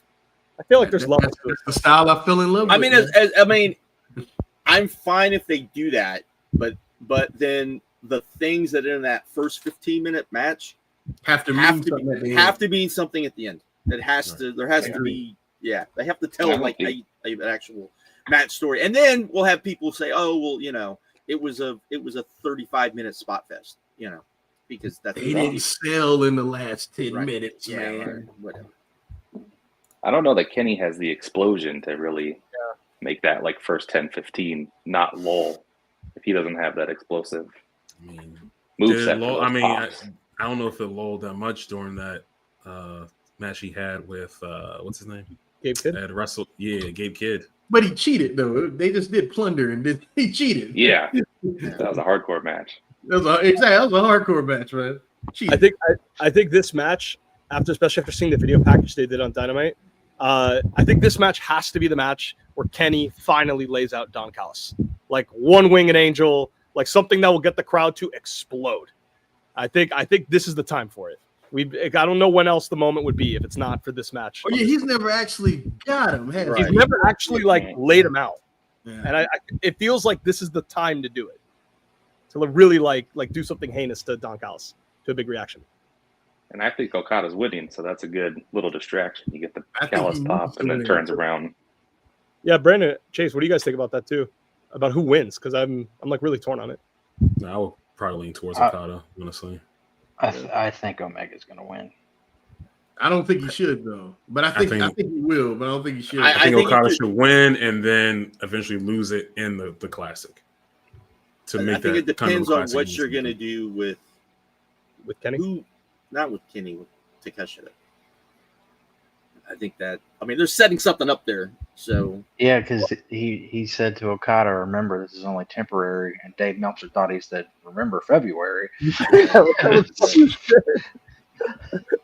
But I think but going back to what we said earlier, if Swerve and Ospreay are not challenging for the title for a year, I'm gonna need Kenny Omega to challenge for the world title soon. Like I can't have all three of those guys completely removed.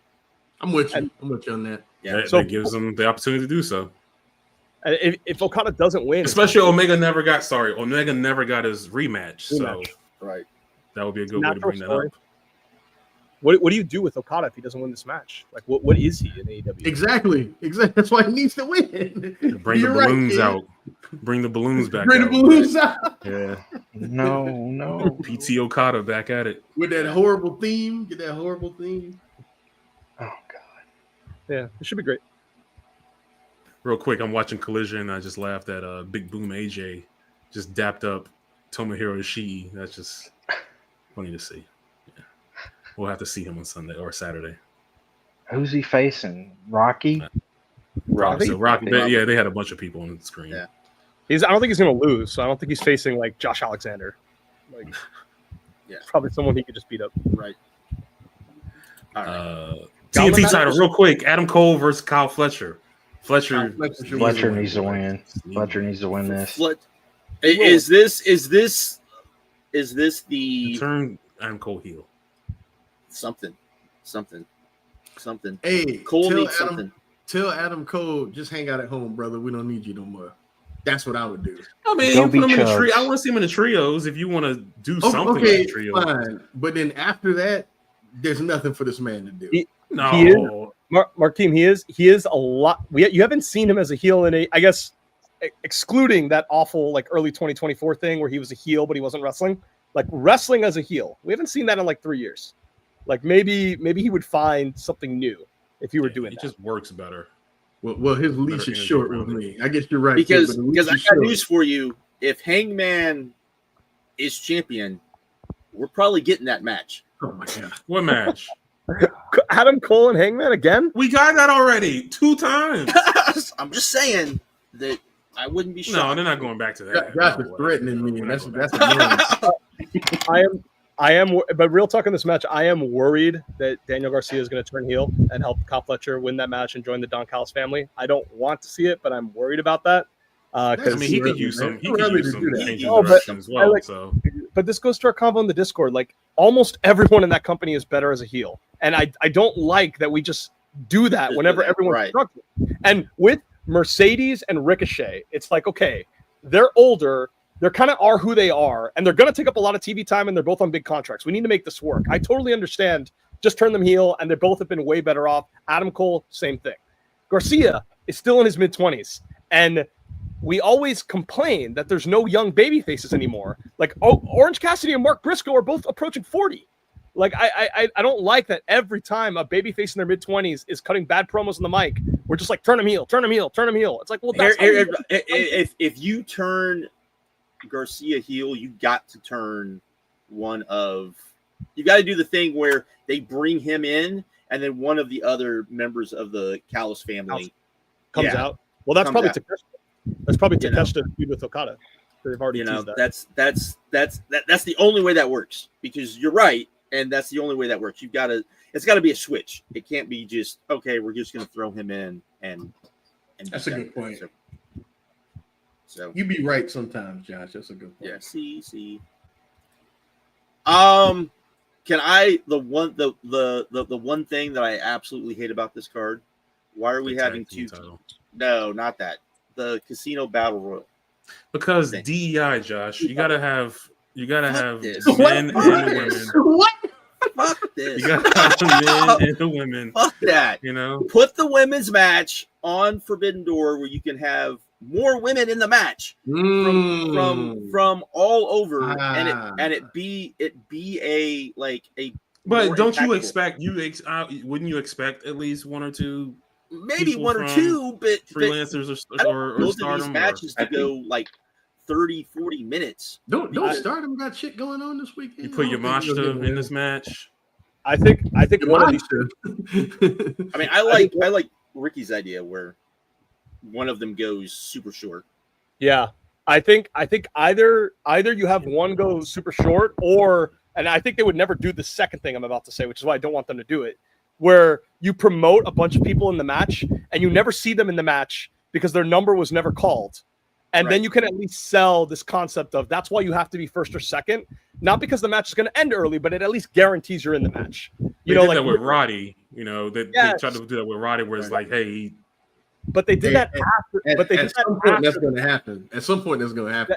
Yeah. They did that after the fact. They didn't do that before the fact. It would be like now, like if Ricochet never got in the match because he drew like 11 and the match ended at 10. And they're not doing, and they know you're not doing that because you're doing exactly these matches so they can get everybody on the card. And I think that's a mistake. I think that, like I said, I think putting the women's match on Forbidden Door, where theoretically you could have more women to fill out that card, and you could actually have it be a long match that features a lot of women from around the world, I think is a much better way to do it than doing this. Like doesn't seem like this is put on the show with the sole purpose of making sure Athena gets on there, so people will stop bitching That's what I was gonna say. Yeah, that's what it I seems think they like. set the They're doing this expectation so that she gets on there. You could have put her in a tag match. You could have done. You could have just put the ROH match on here. Like, they're not gonna lose any more and have buys. People are not buying, but you're not gonna lose any more Honor Club subscriptions or ticket sales if you put that match on here. And then you could have had her say, we're in Texas. I should be on the show.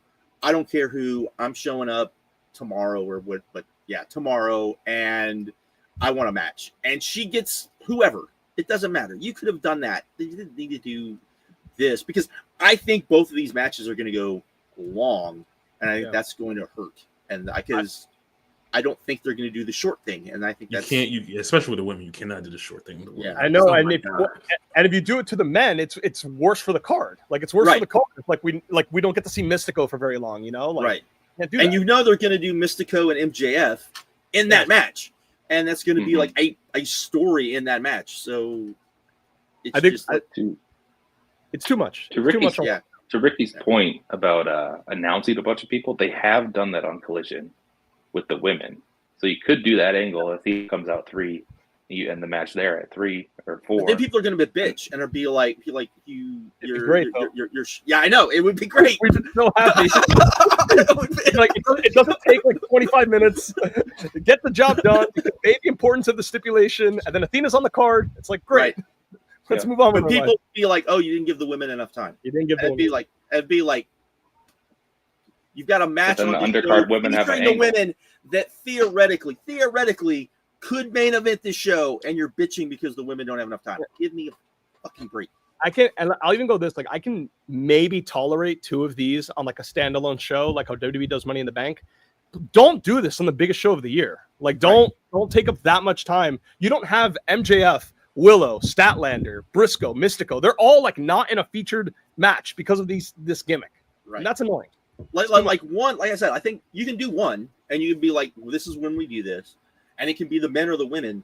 But then the other one needs to be at Forbidden Door, where if you know it's at Forbidden Door, then you know, oh shit, we're not just gonna get like these people. We can get anybody. We can get anybody from anywhere, and it makes that match, I think, even better. That's a good point. In a lot of ways. So, By the way, I think one of these 2 matches has to open the show because I think it's going to be impossible to pace out the card otherwise. no, I agree. I was just thinking that. I was just thinking that. Man. The men will probably open the show. Because you're not the big 4 main events. I don't think any of them are opening. Maybe the tag, but I don't think so. I really hope we don't get the WWE style card placement. I really hope for this show we get more of like a New Japan. All the killer.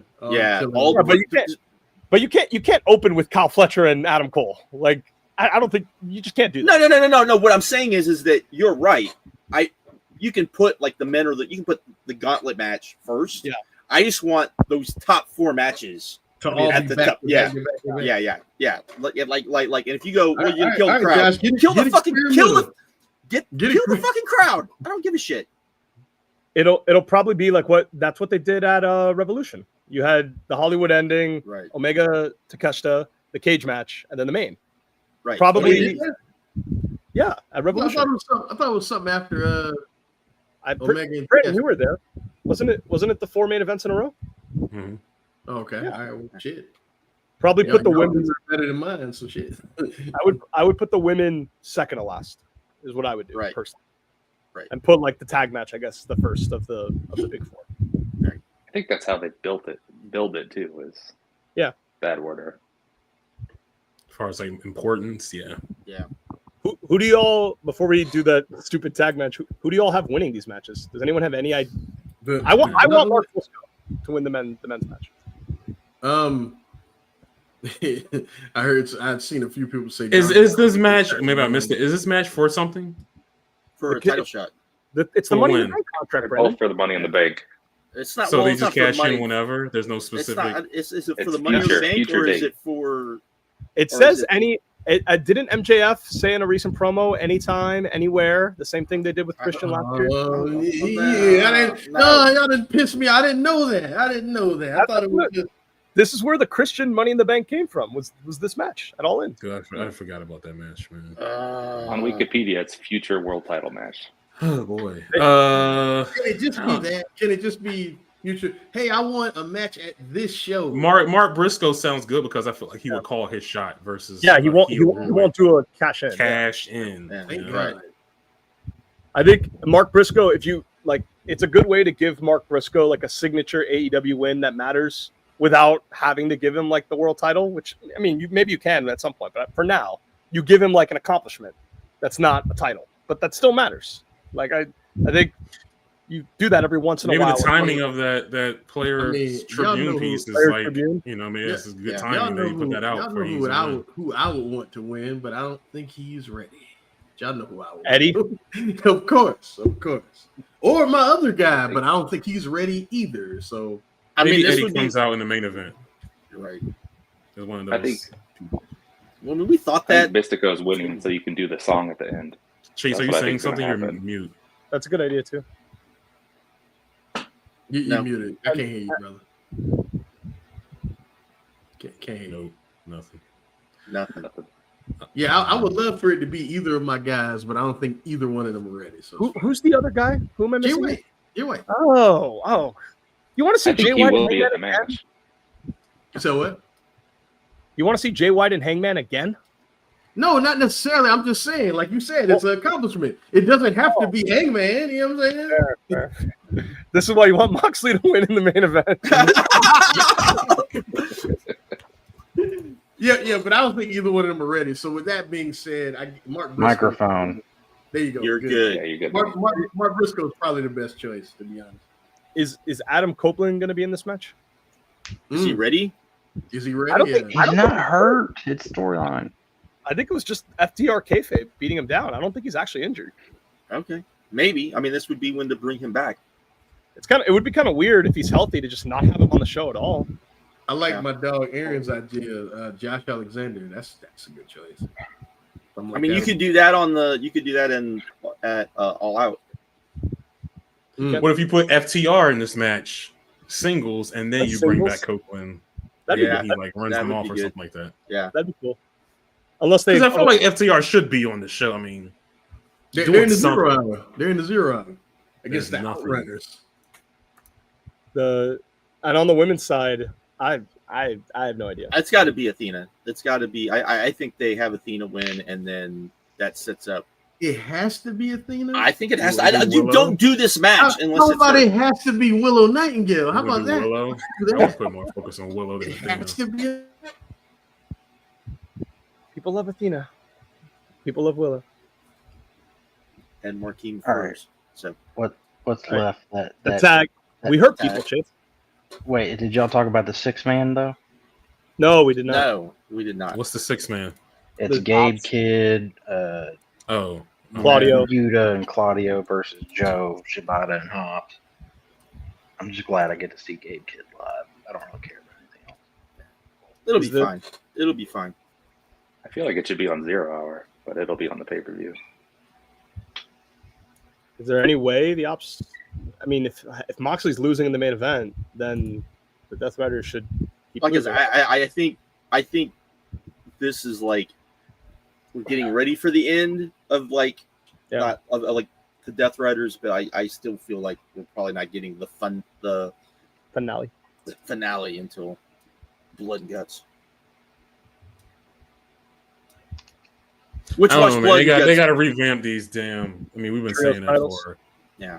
like 2 years now. But The- I feel like teams are there. Like There's, you the got- thing is you bring back you- fucking Scorpio Sky and you put them with Top flight. Top Flight. Do something, man. Come on now. something. I mean, the thing is you could use those trios titles. I say this all the time as like TV tag titles without Mhm. saying that, and they'd be fine. It'd be Especially when the discourse is absolutely hating these all-star tags that have been rejuvenating the television.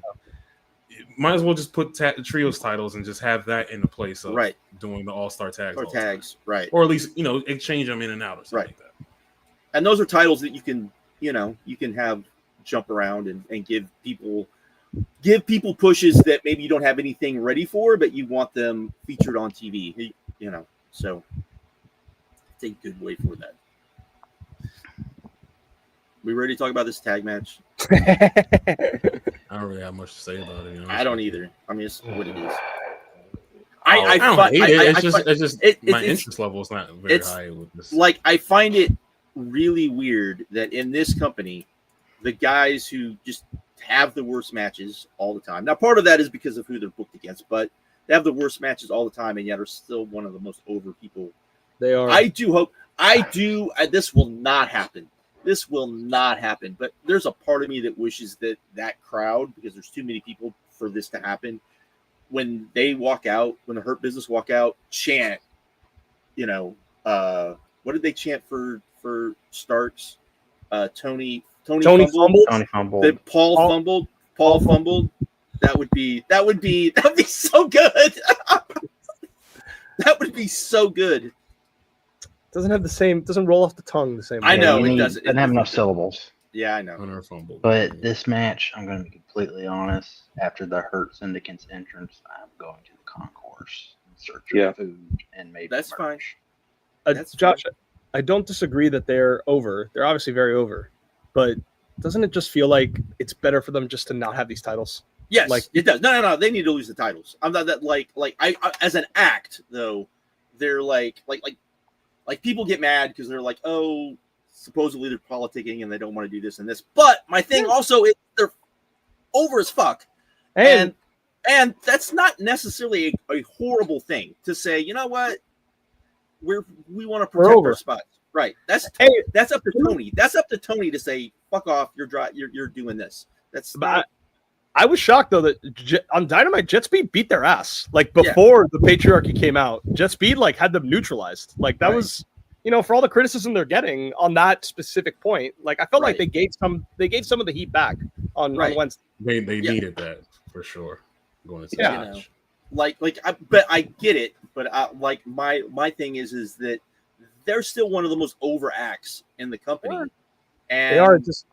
But I think it's gonna wear on the fan base. It will eventually. Is it a Seth Rollins situation where they're just over because of the theme song and people like saying we hurt people? Maybe. Yes. Maybe. Yes. But Brandon, it depends though, because there's some of their matches people still chant the chant like during the match. Right. Like people do the whoa for Rollins during his matches. I don't know. It doesn't feel the same. It doesn't feel the same. When I was in Double or Nothing, like there's segments of the crowd that just wants to cheer them beat the shit out of the baby faces. And at least at Double or Nothing, that was still happening, even as the match was going on. And I'm not like, I don't think that means it. I think dumbing it, not that you're doing this necessarily, but reducing it down to an entrance pop to them, I don't think it's fair. Because I do think there's a little bit more than that, even if it's just a little bit. But we can't have like a mediocre tag team title match every single. No. I agree with that. But which is why I think it's crazy that like everybody still is like kind of into. So if they lose, who do you give it to? Jet Speed. I have Jet. Very simple. You have Jet Speed win. You have FTR beat them on TV in like 3 weeks. Done. You're all set. I hate to bring stuff like this up, but apparently they made titles specifically for Cage and Wayne. Right, Yes. Like tag titles, Father and son. Right. Father and son tag team championships. But like, those did were he supposed to melt be. for them? But those were supposed to be introduced forever ago, and they they said like a year ago they made them. Yeah, they made them like a year ago. But And we know it's ultimately going to Edge and Christian, so it's yeah. how do you have Christian be a tag champion and switch his tag partner? That'd just be and switch allegiance. So have Nick all at win, once. like have them win, and then Or have maybe have Cage be the one to take the pin, and Nick Wayne is finally like, I'm done, and that's when you get the turn. Yeah. That's when you get the breakup. Yeah. Because if we're doing Edge and Christian at All Out, that's not that far away. Right. It's less than 8 weeks away. So I think the one, because like we haven't really talked about like the moments, the surprises. I think one of the quote unquote moments is like you said, they lose, and then that's when Nick Wayne turns on Christian. So you start that story, and then that can lead you to Copeland at some point. All right, what did I miss? Miss us talking about that shitty tag match. The tag titles. Yeah. Okay. Cool. Yep. So that's all in. I'm ready to be sitting with my friends and marking out. And I hope you two gentlemen enjoy watching it from home. And that's a show. Wait. He hasn't hit the button. He hasn't hit the button. Wait. I can't hit the button. I don't have the button. All he can do is leave. We got like a solid 7-8 minutes. Yeah. Excellent. Other shit is happening this weekend. Tay wanted to talk real quick. That's why he's here about the other shit happening this weekend. So go. Wait. He wants to talk about GCW. Whatever show we're on. Wait. I want to go with Chase said we can't. I do want to hear this from Tay. I just want to say this. Anyone have any other all-in point generally? Like, I have ask one Chase, thing. what match are you most looking forward to? Probably Okada Omega, just for the fact that I can say that I saw that live. That feels like I do have a question. When Marquine went to Dallas to watch Okada versus Tanahashi. 100%. Kind of the same thing. Yeah. I have a question. I don't think they're going to do this, but what do you think the percentage is that because where are they at now? 22 something. 22 and a half. No, 22, WrestleTokes just put out a new number. 116. It's what? 23,116. Okay, so what's the percentage they hit 25? I would say pretty high now after hearing that. They're only And I'm good 1887 because away. I on our Dynasty review, I was very adamant that they were going to get 25. So I'm glad we're getting to that point. I don't sound like an idiot.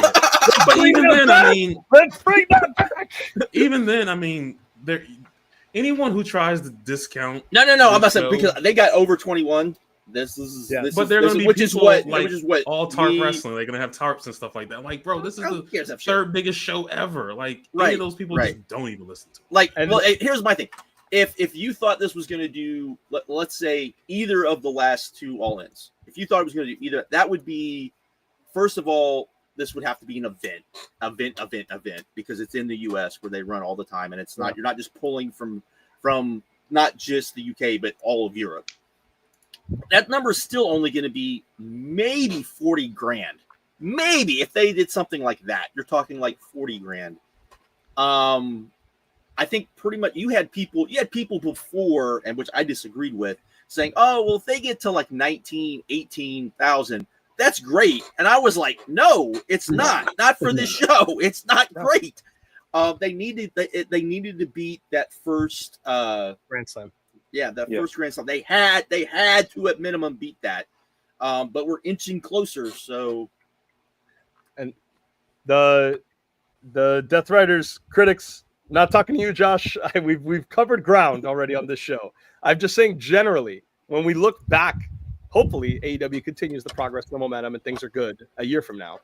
We will look back when the company started kind of finding some momentum again, and then I think historically we'll be like, oh yeah, that was like a good thing that helped set up the next wave of babyface heroes like Hangman, Swerve, and Ospreay, and put the company in a good position. I think it'll be better received historically than it is right now because it objectively is on top as the company was doing the best it's done financially in like 6 months. And they get no credit for it. 10 years from now, 10 years from now, kid, you're going to look real good, bro. This question, that's the thing that I think we'll see if WWE affected them or not. Yeah.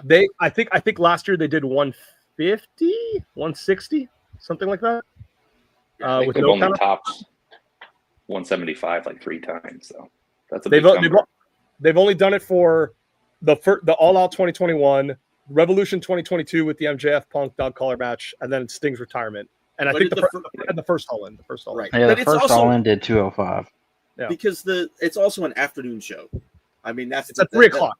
Right. So that's going to affect that number. Like, I do wonder if AEW does the same thing like the TNA used to do, where they get a surge of late buys when people heard that the pay-per-views were like, I mean, I feel like AEW's been doing that for a while. You hear that. Yeah. Dave said it all the time. It's like, oh man, replay buys were really strong. Right. Because the word of mouth was about the show. Like now, is that like, another 25K? Is that, we don't know, but it's the scale of that. Yeah, it's the scale of that. But I mean, I would think because you've got the WWE shows, especially at Saturday Night's Main Event, I don't know, 175 seems high. I would, if they do 150, that's a hurdle, man. That is a hurdle. I think if they do 150, they're like, I think anything over 125, WWE looks really stupid. Oh, I mean, it's gonna be over 125. I think they'll hit 150. Double or Nothing did 130, and that was also WWE counter pro. So it's got to beat that number, I think, at minimum. Okay. I mean, if they do like something crazy, if they do like 200K again, then WWE is like, why would you do this? Why would you do this again? Oh, that was the crazy thing that Carlos Silva dude said. He said they thought they could get 250K to 500,000 viewers for their pay-per-views. I told you they're bringing them back. You gotta believe in yourself, man. That's the only way you can get through life is believing in yourself. You said Silva. If no one's gonna believe in you, then I'm telling you those shows. I'm telling you that that company is bought and paid for. Maybe they are, but hey, you don't know what station they're gonna get. Maybe they do 250. You don't know. What what match, to finish Tate's question, Brandon, Josh, Markeem, what match are you most looking forward to? I'm looking forward to the women's match probably the most. I would lean towards the main event, the world title match. Markeem? Omega Okada. I'll say the tag. I think Ospreay and Swerve are going to do some insane athletic stuff in this match. Like, I think we're going to see spots in this match we haven't seen yet. I think the women's match is probably going to end up being the best match because of the drama and the overness of those characters. But I think I'm most excited visually to see the tag, if that makes any sense. Some of their tag team moves that they've done so far together have been like, oh shit, this is really good. So I think they are. Kenny said this, like, they are at a level of athleticism above like the rest of that company. Like, it is. I don't think we quite realize like the kind of athletes those guys are. And when you put them with the Bucks, I can only imagine the counters, the reversals, something wild. Hey, what do you to catch the set in Tokyo Sports that Will Ospreay is the greatest athlete to ever step in the ropes? That's what he said. Hey, what are you looking forward to? I think I'm kind of leaning the tag match too. I just think that's got the most like PWG 5-star kind of. He's looking forward to the match, the show being over with, so he doesn't talk about AEW anymore. I'm kidding. I'm messing with you. And then the last, by the way, if Mox were to win somehow, how does that happen? What if all the Death Riders are taken out, all the other baby faces are taken out, Hangman's about to win this match, and Solo Sikoa shows up, baby? No, and then Swerve Strickland hits Hangman Page in the head with like a chair or something like that. And the other option that I think is possible, that I think people are not going to like, is MJF comes out, because MJF and Hangman have that like game to see which of the two can actually be the guy on top. And if it looks like Hangman's about to actually get it done first, and then he's like the last line of defense. What if you tease that, and then Mystico comes out and takes out MJF? That'd be awesome. That'd be really sick. I'd like that. To set that up down the road. They gotta do that at the fucking anniversary show, man. I don't want to see it nowhere else, bro. They got to, man. I have a question about that. Is it funny that MJF is doing what Chad Gable should be doing better than what they're doing in WWE? No, but I mean, like, doing the like offensive American, maybe not all the way racist, but bordering that line where WWE just went, okay, we're just going to full offensive and piss people off. Do you think that's kind of funny? It walks the line, but it doesn't cross it. Yeah. Good point. I give MJF a lot of shit, but I think he's got better instincts than the WWE writing does a lot of the time. Because that's all MJF. That's just him just doing what he wants to do. And him being able to pull that off and it not come off as like cringy, I think is really good. The TV is probably setting up MJF and Mark Briscoe having a singles program on an AEW pay-per-view, and then MJF and Mystico probably in adversary show. Kind of feuding with both simultaneously. Yeah, right. MJF can shave Briscoe's mohawk. The little hair that he has. Yeah. All right, Tega, what's going on with Dragon Gate? All right, so the second show, at least on the West Coast, so All In starts at 3 o'clock for you guys. It starts at noon for me. But Dragon Gate will start at 11 p.m. So technically, they both are on the same day for me. I think Dragon Gate. I'm gonna try to stay up too, Taylor. I'm gonna try to stay up. Dragon Gate has set up a hell of a main event where they title versus career, and I think they've booked it to where it's like a true 50-50, which I think is a crazy achievement. So Yamato's been champ for like a year. He's taken out Shun Skywalker.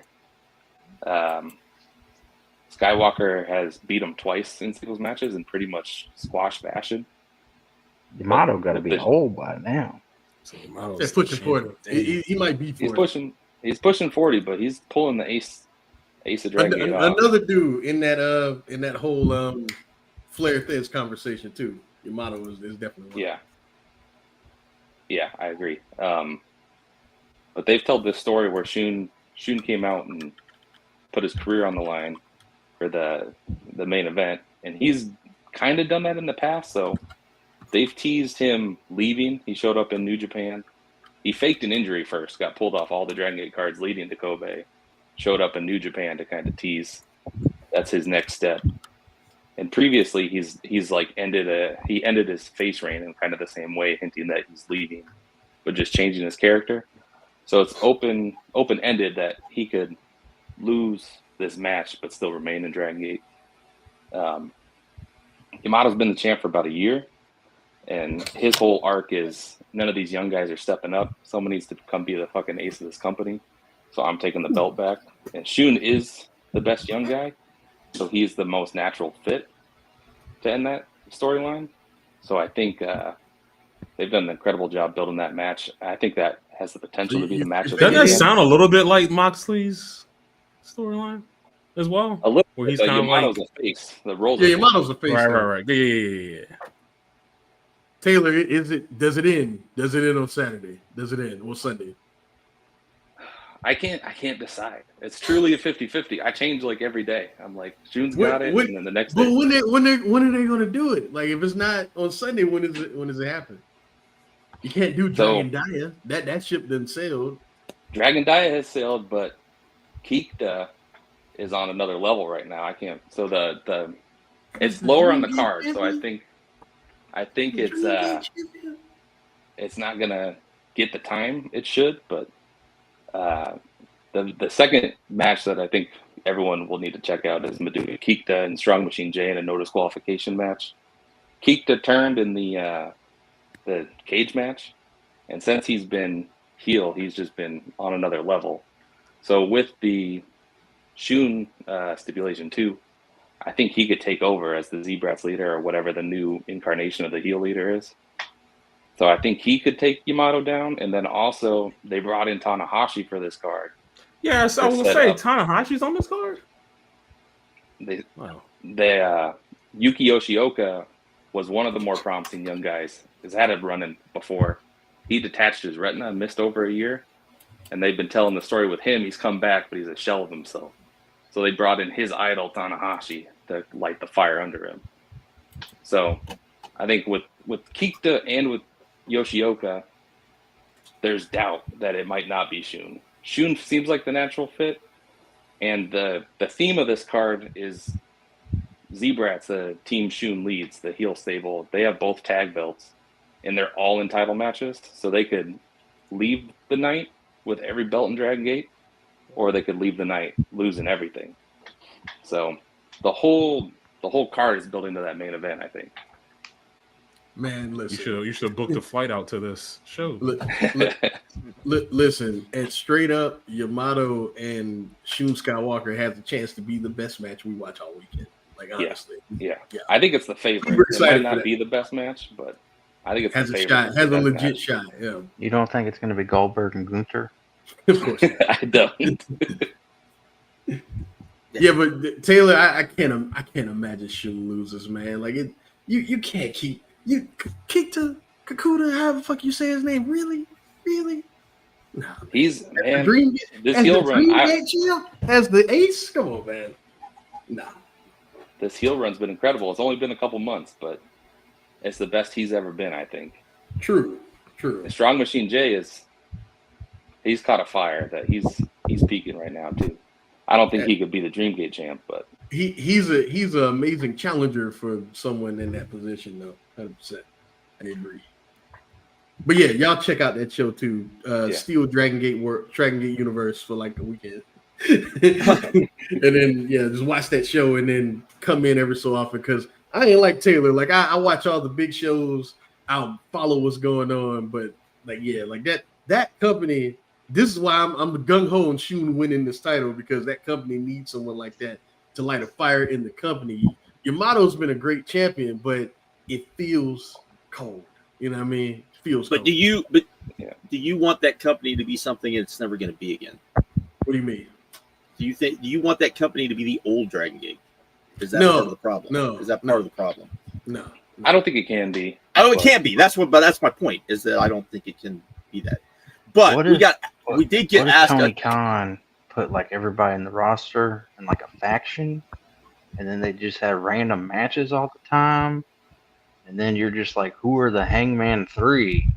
And it's just like you're just confused. Chase has lost it. We've gone too long, but we got asked the question, Markeem. What do you think of Goto being gonna be in? Being E Honda and Street. Yeah. Hey, this is the weirdest fucking movie. It's so weird as shit. It's weird. They cast the Roman Reigns thing. Is that legit? Roman and Cody. That's legit. Yes. Yeah. So Roman Reigns is Akuma, and Cody is Guile, and 50 Cent is Balrog, and this is the weirdest fucking movie. Yeah. Man. And now Andrew Hirooki Schultz is in the movie. E-Honda. Like, I don't know what the hell. Yeah, Andrew is going on. Schultz is Dan Hibiki. Like, this is so weird, bro. Did David Dasmalkian is M. Bison? What?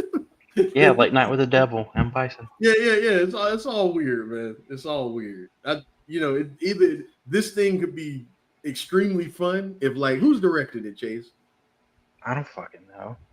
It was originally supposed to be the Talk to Me people, but they got fired. Yeah. But yeah, like it's weird. It's weird. I don't have much of an opinion yet, other than it's weird. So do you think Roman will be super CGI'd so that he looks? Oh yeah. So that he looks more like Akuma. I want him to never say a word though. Like just be there. Just maybe like say a word. Maybe be like in the Street Fighter the animated movie where he's just like in the background all the time. Background. Yeah. And you're like.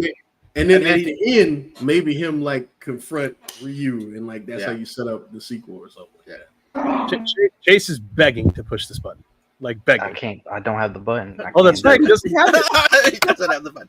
But hey, kid, how do you feel about Miami Hurricanes football? Let's torture this motherfucker, man. On that note, I wanted to shout out my hashtag because some viewers may not. I don't know if everyone was around in that old YouTube age. This is a reference to a Crazy Mike video, way back in the day. Our smart Mark's really smart. I loved it. Yeah, and just wanted to follow him on Instagram unless you want your DMs clean. That's fine. I could just shout him out because I'm pretty anti-Val right now. So this is like my pushback against them is with this hashtag. Anti who? Voice of Wrestling. Oh, I thought it was Val Venus. Yeah. I was like, what the hell? I was like, what did Val Venus do? Nah. I mean, I know he said that he's got a podcast that says some stupid stuff, but really? We do the same thing. All right. We're back Tuesday. We're back review the show. You're like the dude in Breaking Bad, grandfather.